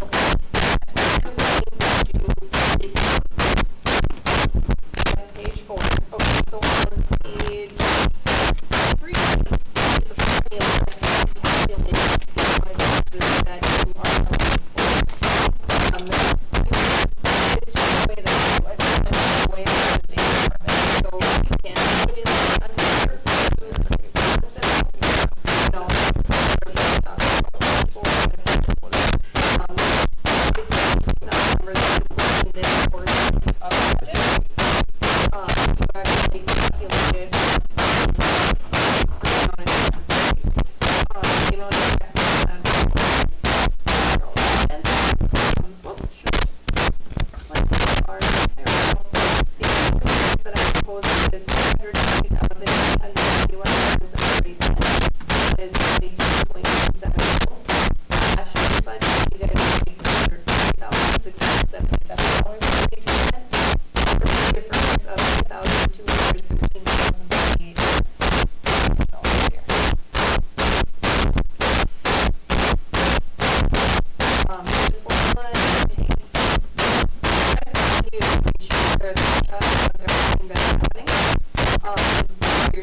do it at this time. You're looking for,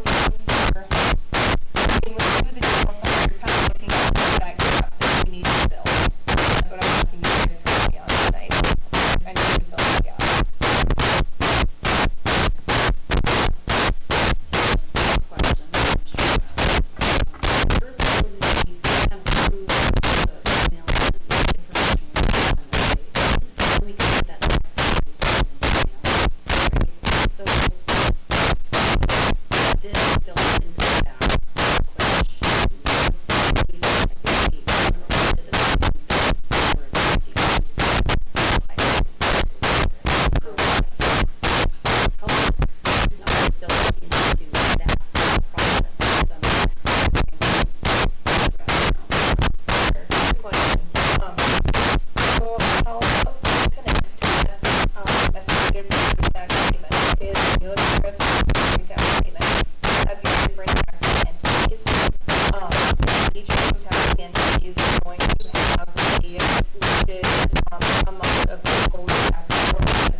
But I think what she's saying is, tonight, as far as the utility funds, what we set salaries are, the utility funds,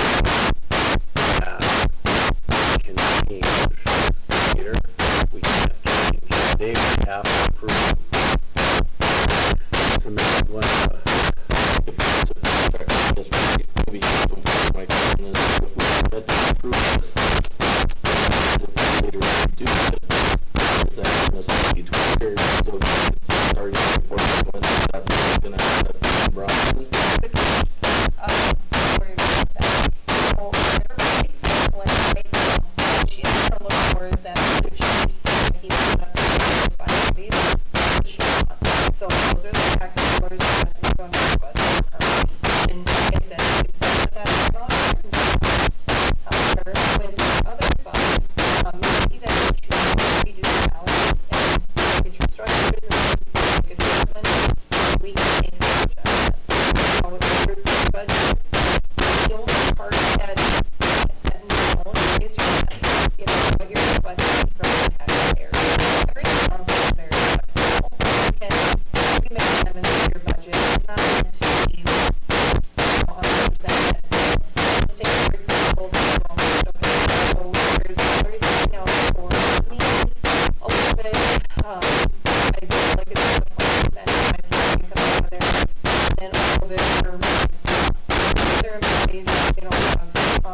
obviously I'm involved, I have answers to would rather the commission handle it.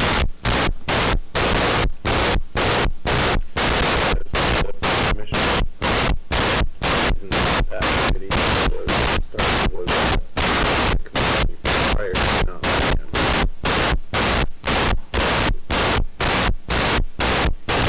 That's what me, what you guys think. I usually would that that was the list, but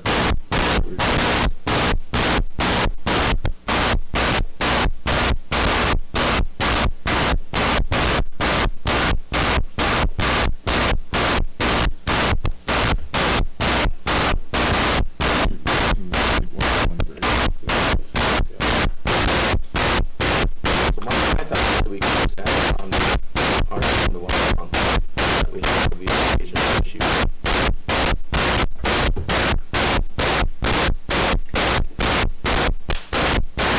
We can talk about some other, we already on it, so just add another thing that's involved. Yeah, remember that information just agreement is not what the council said for project of enhancement procedure.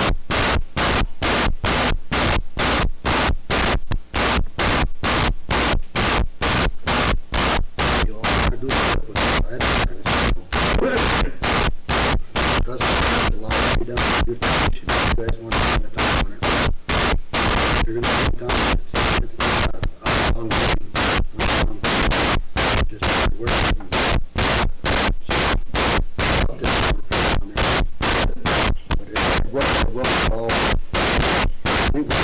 Basically, every we get a vehicle and drive around and all that. Put it up, get it, and bring it in that if you want to put. You have to have ahead of time, you know, you can do what I guess. Say, for just as a game.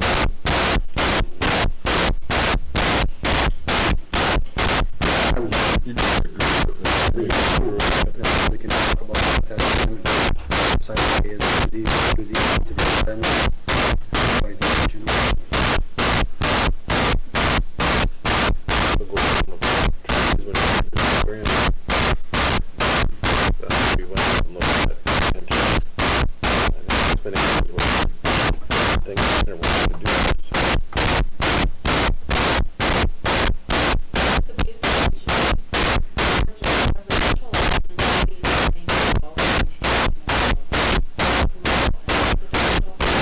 For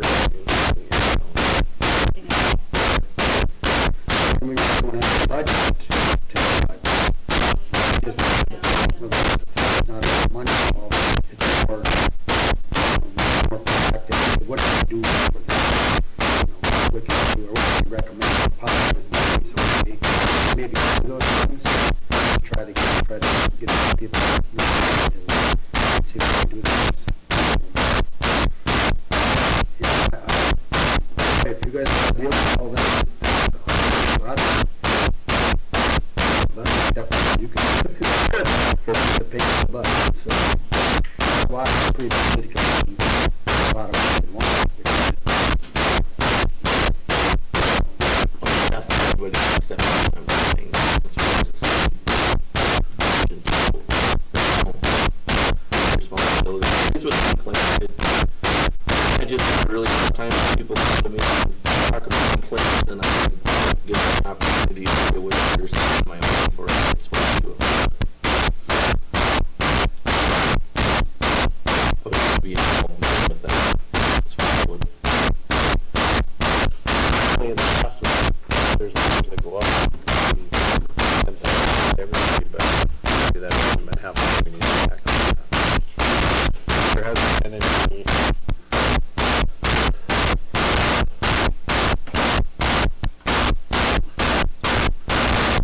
There was one, they went up last for that. It's really not working, but there is a plan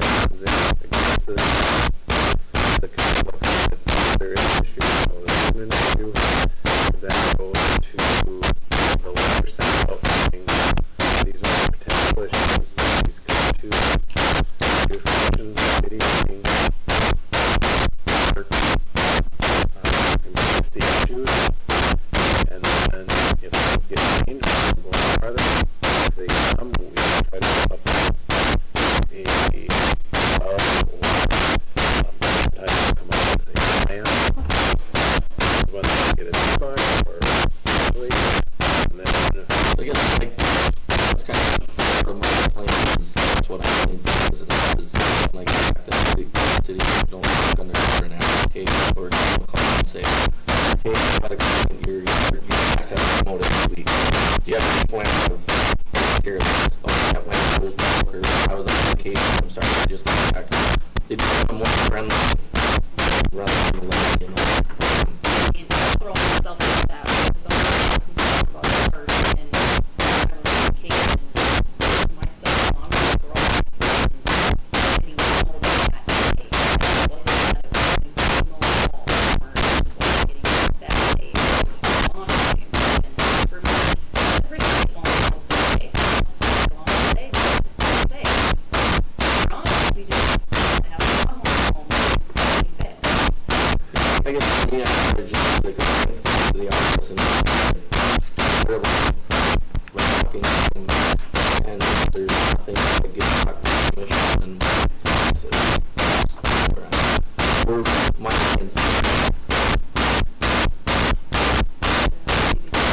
We've had in the past, actually, we've got overtime now, because we didn't have any legal that was there. And no one at level said that we manage things. And even with the commission, to make a decision, there has to be 5 of us, or at least 3 of us, to make that decision.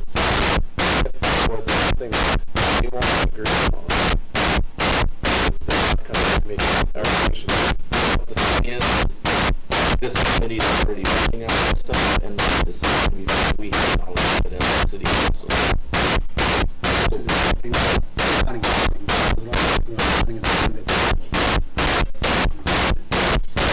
So that's two if you want to report us to, so that's kind of the reason why, as we had in planning zoning, we told them to do it. And make beautification. So, and I don't know, if you want to share beautification and be a part of that, you're more than welcome, because In order to do that, you would first have to recall or take out that part of our ordinance.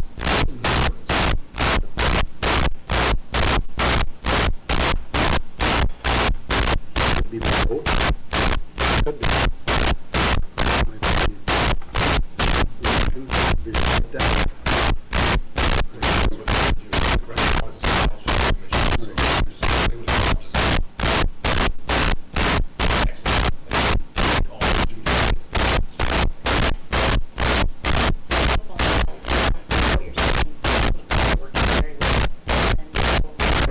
It's yourself, in my opinion, it's yourself done. It's yourself done. And maybe in this business, deal with people like, you just put people, you see, call about things that are unpleasant, you know, and sometimes it's not the nicest thing a lot of times, calling everybody, telling them about this or that.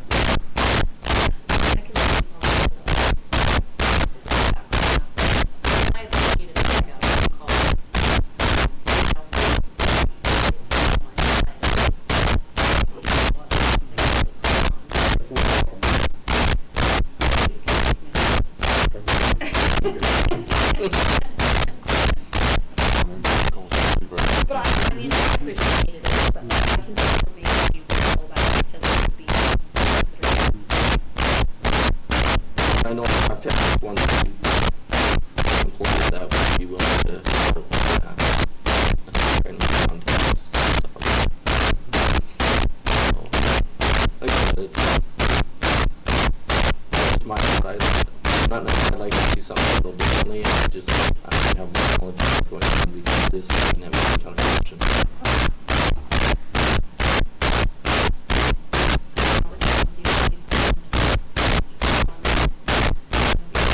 No,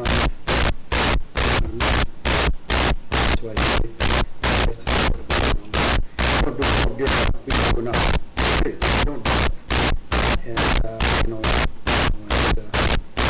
speak for myself, I'm not speaking for anyone, because I know it's a waste of time I do it. So, I hate to go back people having committed to it. And then all now we've got ones that are getting more and everything. Right now, people have to be more aware of the fact, you know, when it comes down, it's expected of them. I think, on the commission, it's harder to drive. I don't get calls from people complaining, so I don't know, they just don't have my number.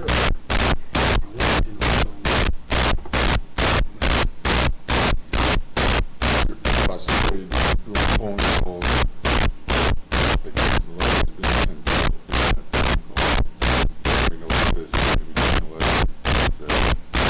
Could take someone out of there. I think in that situation, if they have justifiable reasons, like, I'm waiting for parts of my lawnmower, it's probably when you don't need over, just trying to get a part for anything, you know? Sometimes people they don't respond to it. You have to, the legal act, or something called verbal. send a letter if they read a verbal letter by phone call, they're not going to cooperate and start the process.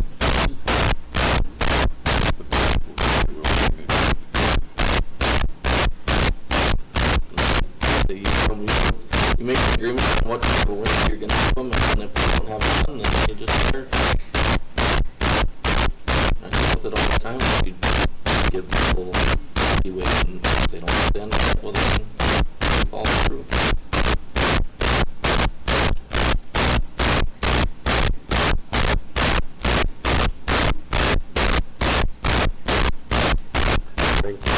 Being on, we should do that in the budget. Well, let's do that. So we're getting, are we going to decide, are we going to for this or not? Because ultimately, you have this.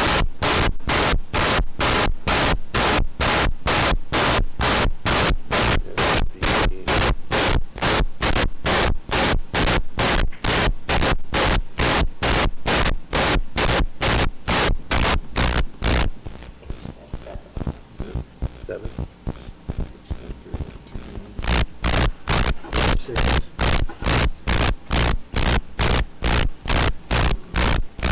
$2,000.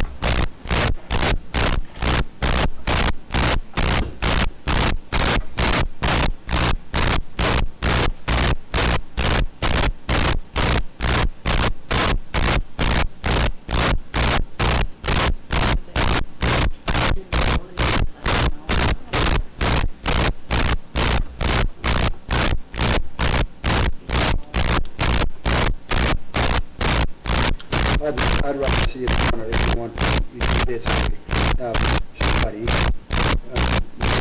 that policy that's going to call it. If you talk to somebody from the city, willing to make these phone calls, yeah, I have no problem if somebody wants to see, we come, we find property that needs a finger, whatever, I have an investigation, no problem, if somebody wants to make that phone call. And they want to spend time following up on it.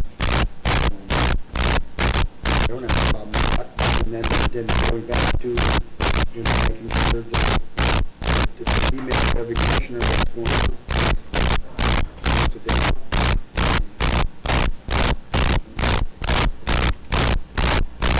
Do we need to make sure that happens?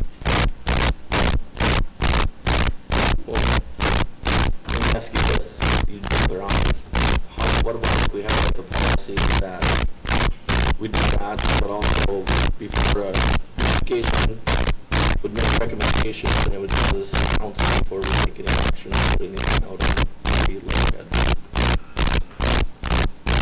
That we have a heads up and are agreements with the recommendation of the commission. Do you want to do that same thing on the planning and zoning as well? No. I haven't had to complaints that I've heard about that I do beautification.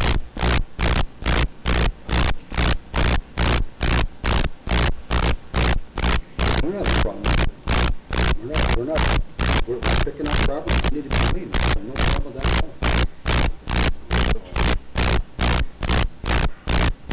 Okay. probably have that for this next meeting. Yeah. We have that, so. Yep.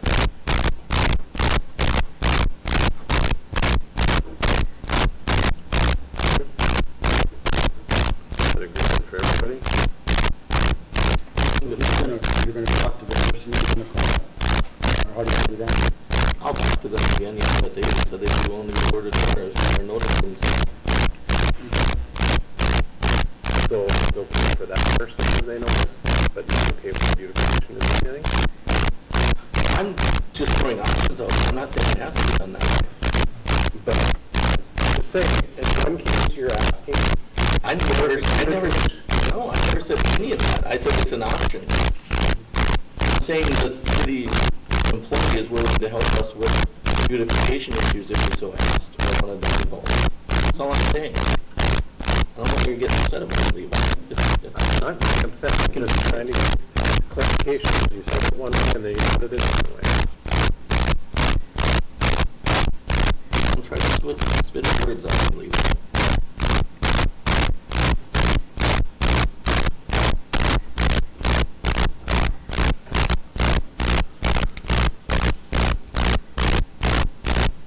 I said if you want one, I'd like to have some more involvement.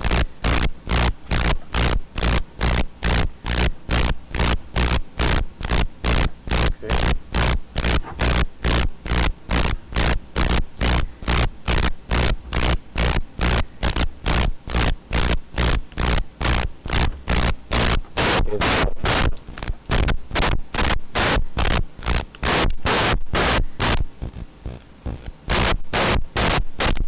All right, then we'll go back.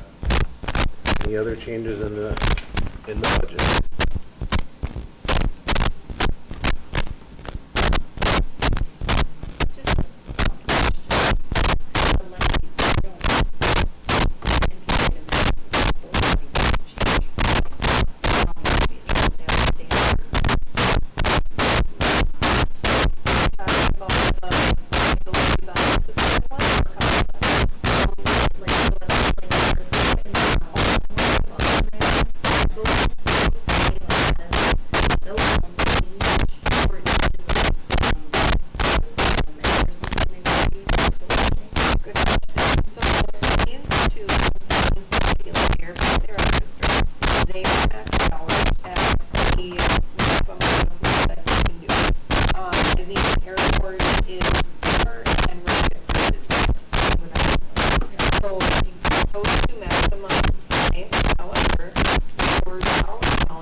I'll second.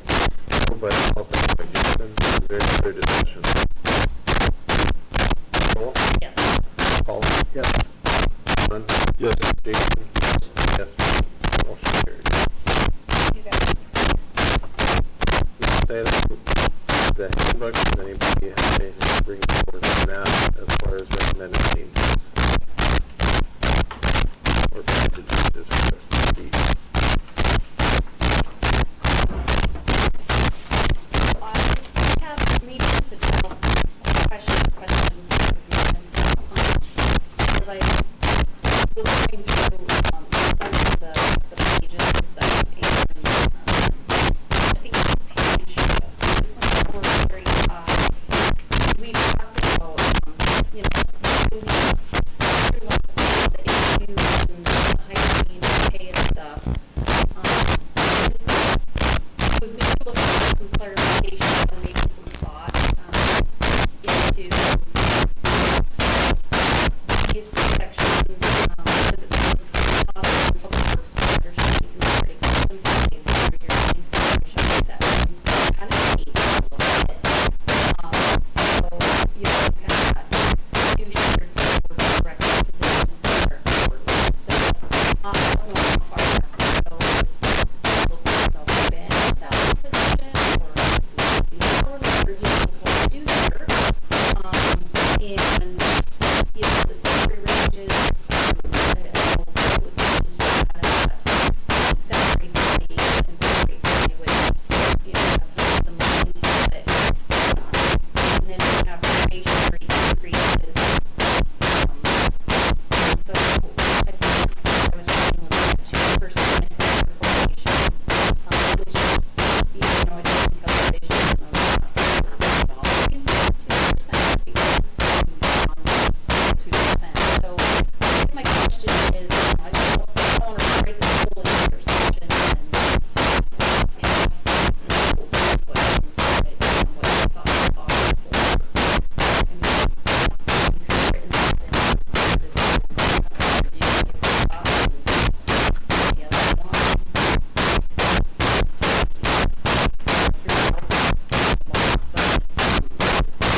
Well, there's a couple sections like that we're talking about, right? We do.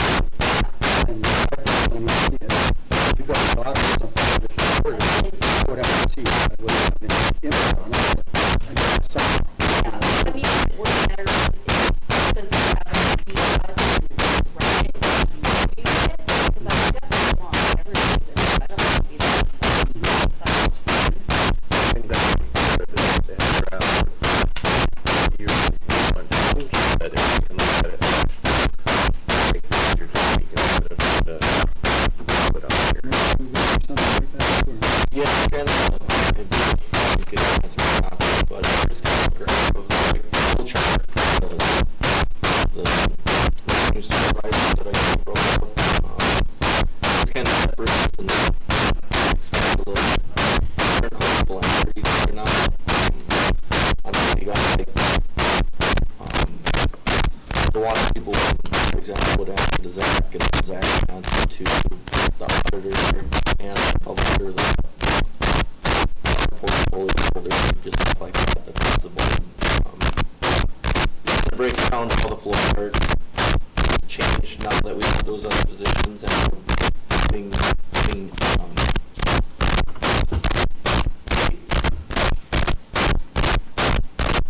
Casey involved with the public works more.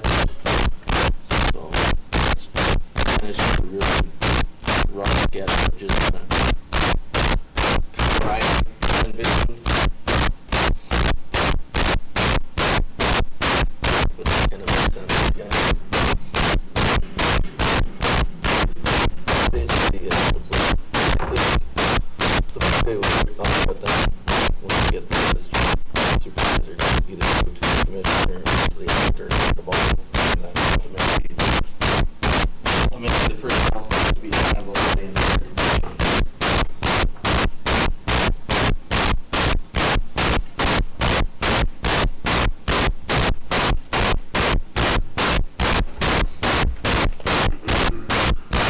And I can get into, I agree with the whole, I have to look at that other stuff too, and just get a chance to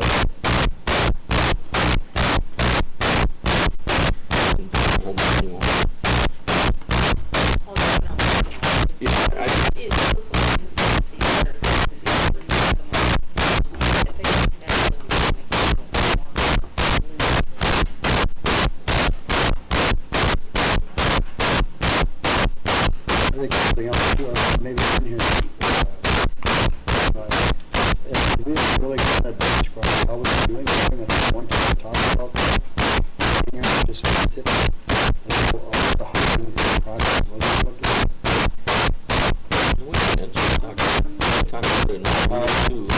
How, you know, it's in past all the time at the city side, hired people.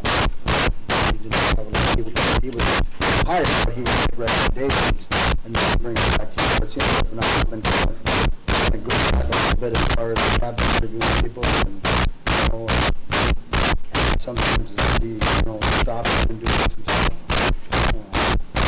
Well, it's not necessarily, I don't know if it needs to be, or I think if it isn't there, we'll probably figure that, you know, that we talked about. but here a little bit, but on page 14.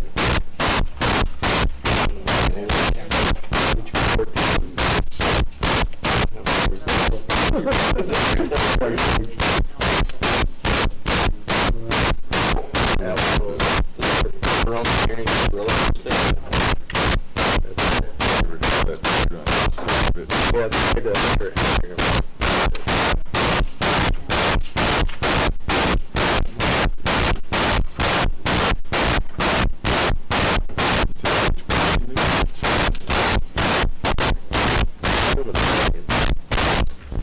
Page 14.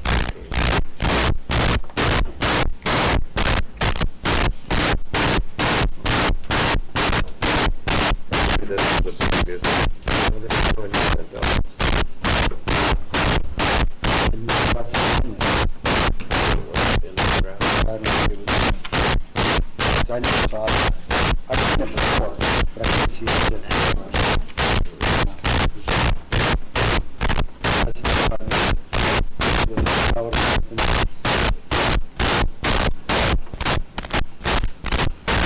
I don't see it.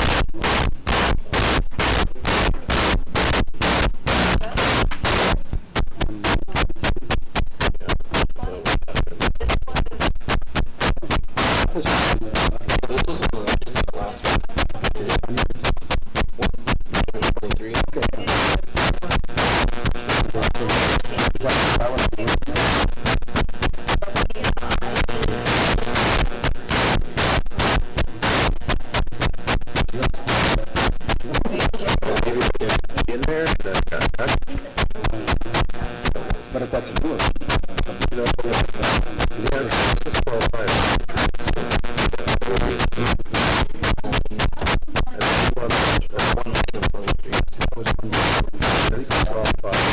we could have asked, yeah. Because I know we had a discussion because we don't do some hiring, so.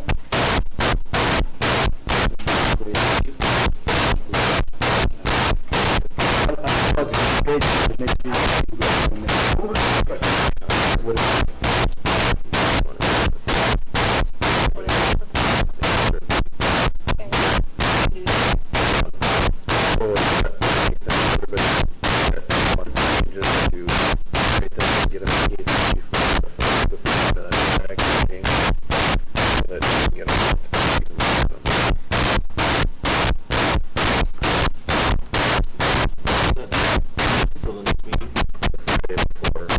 The last time you want them, I want to pop there on Monday morning. No. 8:30 by Friday morning. But you want them before that, wouldn't you? I would love to have them by October.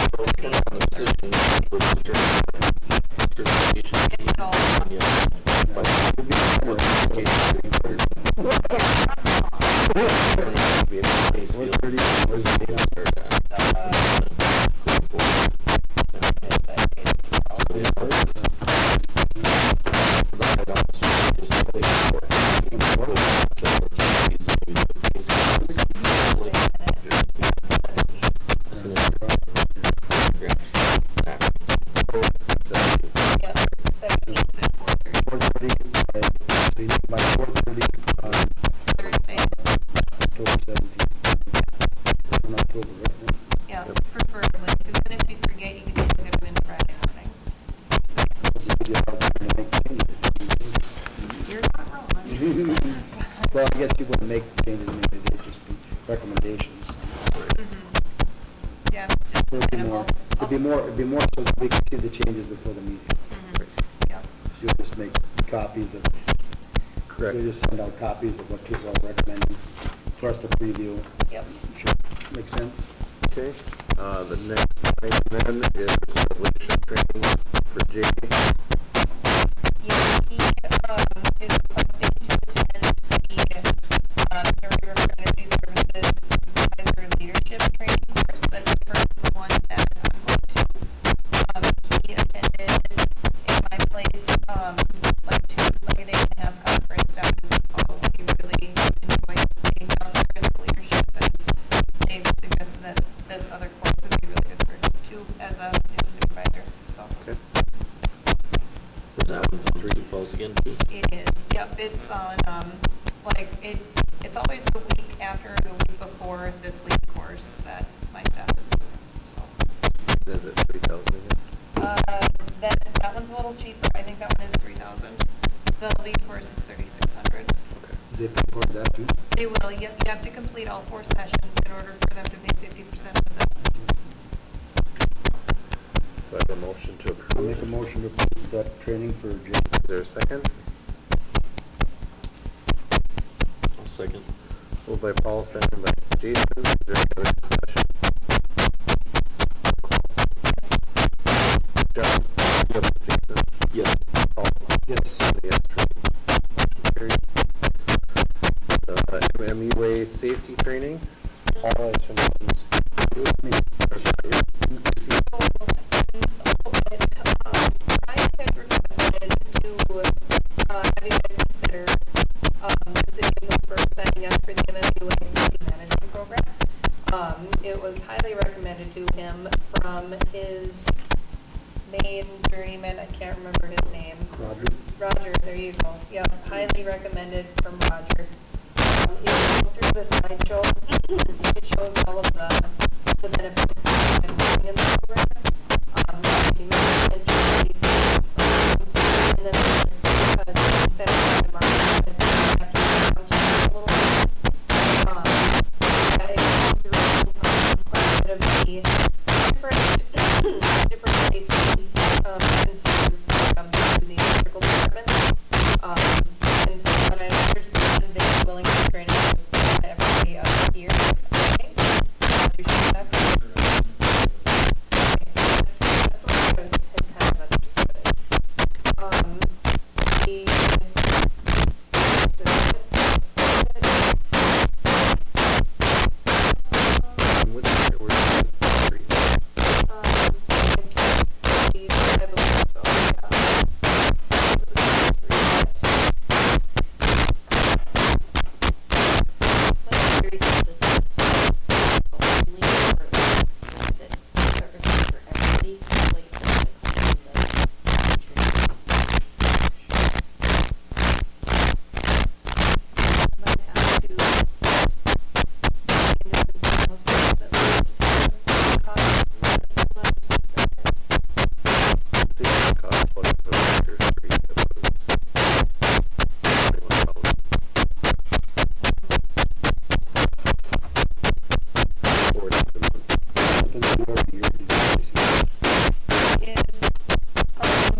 Comes to Comes to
do, see this, standard function size of it, that's really beneficial. One thing I noticed is they like getting more of the budget, what they spend on doing this. So that, I don't ever figured that much, we're not paying and I guess from someone that gets more aware that they want different things, they have to get something else. I think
community.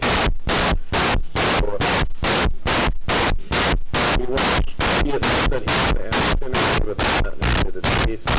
Was very big when he sent his own as well. But basically, we can just prove that we go to the survey and sign off on and that result.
if someone says, why don't you know anything about this? Well, we put all our official information out.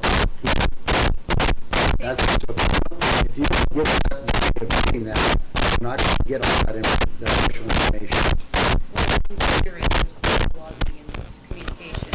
It's Right. which one are you on at that time? Right. What one are you not on? I'd like to see a lot more announcements on that announcement board, because it is a pretty good stopping point for a lot of people. Is it the end all be all? Probably not. Does it help? Maybe. So I agree, what is that solution that? We have to figure that out. We just have to. We can't. Do you know how many people are using that current app that we have? I was gonna say, what's the deal with that current app that we have? So I don't know that off the top of my head, but I could find that out. The app that we have, it is a free app, but it's only free as long as grant dollars are paying for it at the state level. I don't know how many users, but some of the random notifications that you get off the app that you're like, what is this? There's no way the girls would have sent this out. It's coming from the app producer, just to stay typically in guidelines with the grants that they get, so. I guess my only concern is if they're already not using the free app, it's gonna make them use this. I don't know. I don't know how you get, I think it's kind of Well, an this age is- gap A thing. lot of us can't get that free app on our phone. Oh. It's been a. But it's also, and I talked to the guys at the shop too, is a lot of it is, it seems like people won't look at an app, they won't go on Facebook and all this, but everybody seems like they always look at a text. You know, so, you know, if we had to pick all these generations together, it seems like from 12 to 60, there's texting. So maybe that's the way to go. Which girls can use an app on Teams or with the text app through that system. Which they were using it, I think Abby uses it the most because she texts the guys and a few other things. So we just have to work on that system. We want to go that route, that's included in what we do, so. Yeah, the biggest difference is just that, It doesn't do the geo. yeah, it doesn't do the geo, and then it doesn't do the, like that automatic response stuff that. It actually Cadence- does, Does it? if you program it. Show me how. I'd be, She knows how to do it, yeah. So I guess my curiosity is, what are other towns doing? I'm curious because we gotta be like communicating all over. Talked to, the guy that used to come out here saying from the towns, he said they use Facebook. That's what they use. So. Now, whether it works well or not, I didn't ask him that much. I didn't ask him if it works well, but I he think said that's what whatever they works use. well for each city. Right, right. So, And I think it and depends on your generations that are in the city and so. Well, to me, it's more, if you want the information, I may not want to be on Facebook. Well, then you've decided to not get official notifications from the city of Hillsboro. Maybe you need to have your spouse be on it and share that with you. We can't, we got to pick something and you have to decide yourself, do I want this information or not? You know, same way with the app. Somebody says, well, I don't want any more apps on my phone. Well, then don't get mad at the city if their official way of notifying you is through the app or through this. You know, we don't know what downtown is the official one. Then we got the girls going 4 or 5 and we're gonna have the next, assuming we have to, spending time putting all this on. You know, and I'd rather have the one go-to that I can always say, yep, what did you, do you have this on your phone? Are you getting the text, my job, or whatever it is? Because then then that gives me the opportunity to say, this is how we do it. And that's what I do with the app all the time. Well, do you have the app? Well, no, what's the app? Well, now I can explain to them how to the app, how to use it, and how to do that information. I don't have that one thing. What am I going to tell them? Well, everybody on Facebook, you know, I'd rather have just one thing that's the primary go-to. So, like I said, Check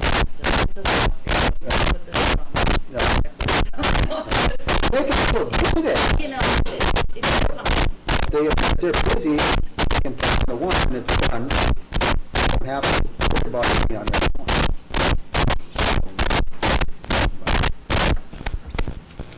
I don't know if anybody has thoughts on anything that they've seen or used or, you know.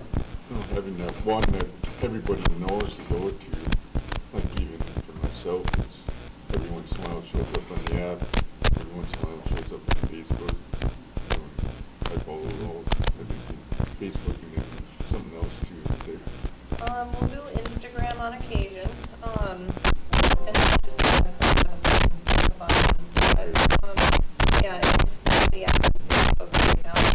And it's one of those, you want to get out enough more notifications. We kind of ride the balance where, you know, too much. Start generating. So Maybe it's sort of a product that could be like a street project, maybe it's, they all get to know what's going on, maybe, I don't know, you know. Yep, and that was But you don't something- think about that stuff, you know, at least, I don't sometimes think about it. Yep, and that was, you know, like there, that was something that we got notification the day that they started. Well, yeah, that was- You know, it was really quick and, it's like, oh, go to Facebook to find out more details, please. Well, can we agree that texting seems like it's a good form of communicating with people or not? That's kind of I a don't know, tough one. I- I know Jay prefers phone calls. He's not really as much of a texter. No, but this, I'm talking, this is for the residents of Hillsboro. Right. I'm just saying it is a case of announcement wise. I don't know. Would you guys like to think about that for a minute?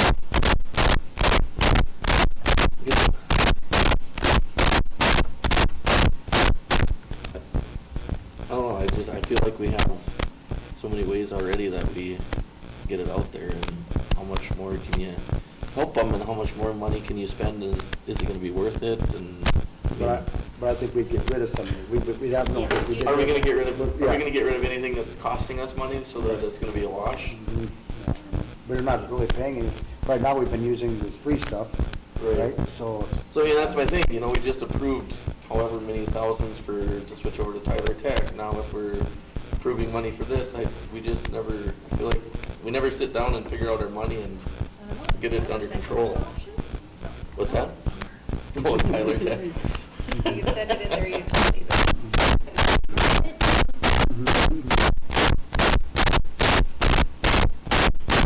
well, actually, the way we're doing it, we're not promoting enough, not doing enough, because people complain. I So don't think that was like, what's on YouTube, the comment that boom, all of a sudden they were in town, we didn't have to go ahead for ourselves. You know, that one was a fluke. You And, know, and, you know, that doesn't always happen, and you're still not accordingly, you know, is what it is, so. And do we just do a better job of pushing out the app? You know, I don't think we've done a great job of pushing out the app. I don't know, I don't know what was done in the past, typically, we'll send this map from our work, and they give us bookmarks, posters, restaurants, and you can put it as the social media things, but with the, you know, our social media. I do remember that saying that they didn't get the announcement on their app. So I remember an app in Seattle, like, it's on the app, and they're like, what app? So maybe not everybody is aware of it.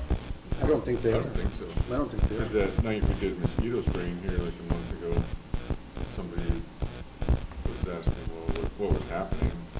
Yeah, what's Oh, that I loud Somebody sound? mentioned, well, they're spraying mosquitoes, that's what they put out on the app, and everybody was like, whatever. Yeah. So I posted it on there, what it was. maybe we could try push, I mean, we can always come back to this too, you know, like, try pushing the free stuff, and if that doesn't work, then maybe come back and revisit it, and, Maybe it is for all of your instant announcements or, you know, emergency announcements or whatever. This is the app. See if it works first.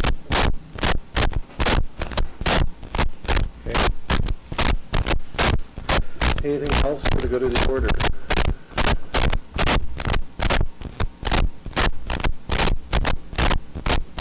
Okay, just so it's officially in there, we'll open up for the, we forgot to open and close the budget hearing, didn't we? So officially, I need a motion to say that you're opening the budget hearing. I'll make the motion, we're opening the budget hearing. Is there any second, is there a second? Second. All in favor, say aye. Aye. All those opposed? Is there anybody here to talk about the budget? Sharon? My dogs are going wild at home. Do I have a motion then to adjourn the budget hearing and adjourn the meeting? I'll make the motion. Is there a second? Second. Michael, second by Jason. All those in favor, say aye. All opposed, same sign. Meeting is adjourned.